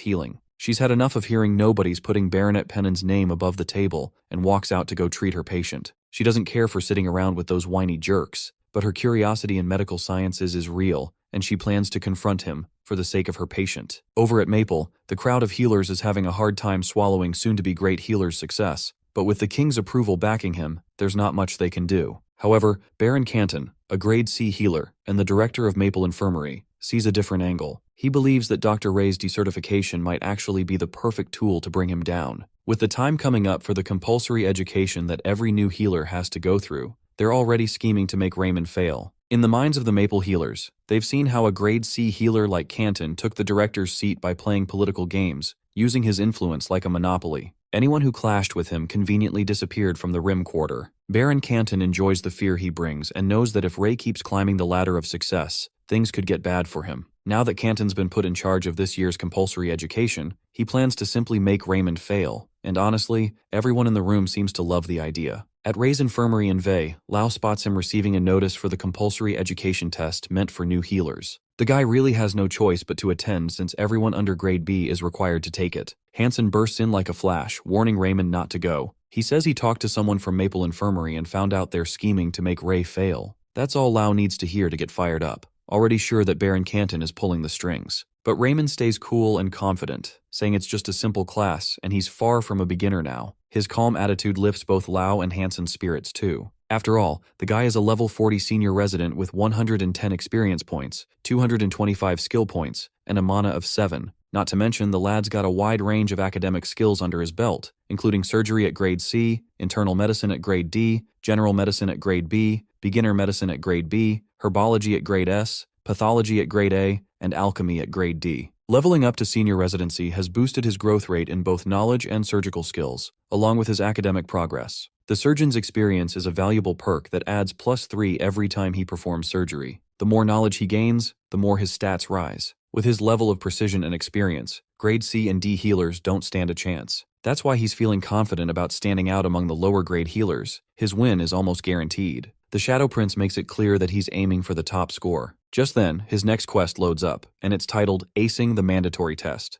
The condition is to go for top scores to earn a bonus level up, 15 skill points, and even push the public to reconsider the value of medical science. But the real reason behind Ray's motivation is the prize of 1,000 penna awarded to the top student of the year. Lau and Hansen can't handle how the Shadow Prince suddenly lights up, all fired up by the thought of buying meat. Meanwhile, Hansen starts feeling guilty for ever doubting him, realizing Raymond's true goal all along has been to revolutionize healing for the sake of the sick. Now he's fired up too. Lau, on the other hand, believes Raymond is aiming to break those stubborn old healers and their outdated beliefs. Moreover, Lau admits he used to suspect Raymond of being a greedy bastard, but now he's seriously wondering if Raymond's actually chasing money or something else. That comment stings Raymond a little, but before he can say anything, Lau shakes his hand to apologize for thinking he was materialistic. From that moment on, they both label Raymond as the most honorable man in the world. Dr. Ray, completely clueless about the emotional drama unfolding, is just thinking about how good the meat will taste once he gets the prize money. Hansen, fully convinced our doc's going to win, even plans to order early. And since Ray's always been too generous, he invites Lau to join the upcoming feast, knowing Lau's measly pay wouldn't let him enjoy a decent meal otherwise. With that, his 2 supportive lads wish him all the best. Later on, at Houston Kingdom's Royal Academy in the St. Alex Assembly Hall, Baron Canton steps up to welcome everyone as the teacher for this year's compulsory education.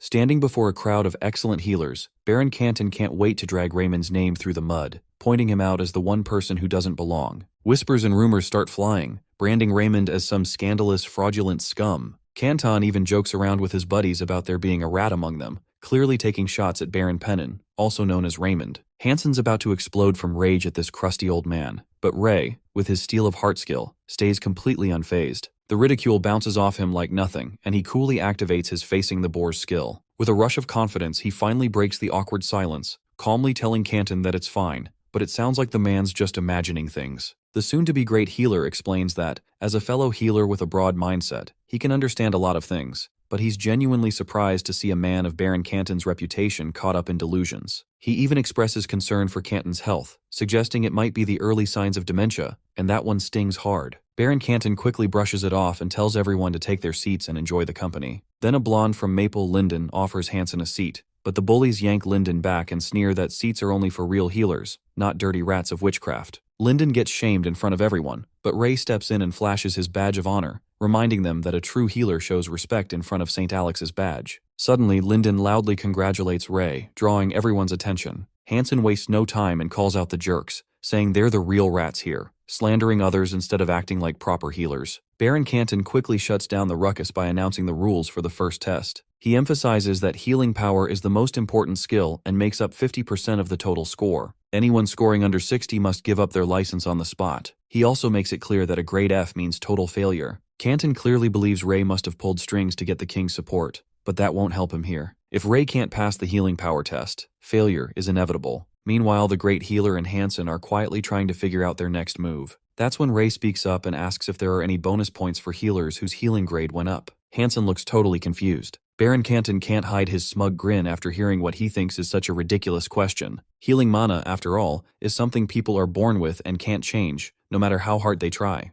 Knowing Raymond's reputation as a full-fledged delinquent, Canton decides to feed him some false hope, just to enjoy his downfall. He actually declares that the bonus point idea will count in this test, thinking it'll just humiliate Raymond further. But Ray grins, knowing full well that the old man just walked into his trap. Linden, however, is genuinely worried, since it's obvious to anyone that healing grades can't be increased, at least not normally. The lad is totally confused by Raymond's calm attitude. Baron Canton continues testing everyone until it's Linden's turn, and he ends up getting a grade D. Then comes Raymond's turn. Canton calls out for Baronet Pennon to show his healing powers, and Dr. Ray confidently raises his hand. Canton can't help but smile mischievously, thinking this will be the moment Raymond embarrasses himself. Still, the Shadow Prince makes sure to confirm that the bonus points are officially on the table, and Canton mocks him, saying it's irrelevant since he won't score high anyway. Linden, who's still concerned about Ray, starts to feel something strange just by looking at his hands. Canton repeats that no one can raise their grade just by trying harder. Normally, Raymond's luck would land him a random grade like anyone else, but this time he activates his mana, unlocking the fourth mana storage center called Mana Vein. This triggers the Mana Flux skill, which transfers blood and energy into the upper chi center known as Mana Channel, the middle one called Mana Heart, and the lower one known as Mana Hole. It turns out he got this skill after awakening the Mana Vein, something no one expected. Because of this, Raymond can now use his mana for more than just casting spells. Thankfully, his mana stats have grown from 1 to 7.5. It might not sound like a huge leap, but even small, steady progress can make a big difference, just like how single drops of water can eventually soak the floor. So, by sending every bit of his mana into his mana channel, the flow of energy becomes impossible to ignore. The crowd is drawn to it, and Baron Canton is absolutely stunned when he sees Grade C healing powers. He's completely speechless. Meanwhile, the senior resident is bouncing with joy on the inside for getting Grade C. Of course, it's basically unheard of for someone to develop healing abilities like this, since it's supposed to be innate, coming from the upper chi centers. He obviously can't go around saying he has a 7.5 mana stat that lines up with Grade C, but flooding all his mana outward definitely gave off that impression. The Baron's mind is blown, witnessing what looks like a straight-up miracle. Dr. Ray, with a smug smile, casually credits his hard work caring for patients. Even though healing is usually seen as a talent you're born with, Baronet Pennon somehow managed to push beyond that and actually improve it. Linden was born a Grade D healer, which meant there were limits to how much he could help people, but he imagines breaking through those limitations. Later on, Ray, the Baronet Pennon, receives the highest score in the compulsory education at St. Alex Royal Academy. Because of his dedication to studying hard, he received the highest scores. Coming up are the writing exam, knowledge of the human body, treatment debates, and herbology, all subjects he had already mastered even before the medical science miracle happened to him. Raymond knows he's still lacking in pure healing power, so he puts in extra effort to make up for it. But when it comes to medical knowledge, no one even comes close. Plus, his intelligence stat recently shot up to 23, which helps him make better use of everything he's learned. Baron Canton is clearly not handling any of this well and can't hide the disgust on his face, but Ray still shines like a diamond. The other healers are completely stunned, jaws practically hitting the floor as they watch Ray get the top scores. Most of them are convinced something must be off. Right there on stage, Ray flashes a big grin like a happy-go-lucky goat and teases the others, asking if they're working hard and losing sleep yet. He even throws in a jab, hoping they're not just planning to settle for being a bunch of C ranks. Up next, the Baron pulls in a cart, knowing Raymond's on the verge of becoming the top scorer, and he's already lost his chance to disqualify him. Healer Ray and Hansen are now shining in a whole new light, and Baron Canton just can't stand it. This fussy jerk still has an ace up his sleeve, planning to give Raymond an injury he can never heal. Without wasting time, he announces the final practical exam. When he yanks the cloth off the cart, everyone loses their minds at the sight of an orc monster. Hansen's freaking out like a headless chicken. Baron explains that the orc has harmed a lot of people, but for today, he's their patient. He assures them that the orc has been given plenty of anesthetic herbs, so no one's in danger. With a mischievous grin, he commands them to heal the wound on the orc's body. Since Raymond is first, Baron had already decided to inflict a wound impossible for him to heal. Without hesitation, he stabs the orc, making all the healers flinch. That move wakes the beast, and the Baron starts shaking like a leaf under its towering shadow. To make things worse, the orc's leash comes loose, and it's just about to go wild, swinging a punch that nearly smashes the Baron's face in.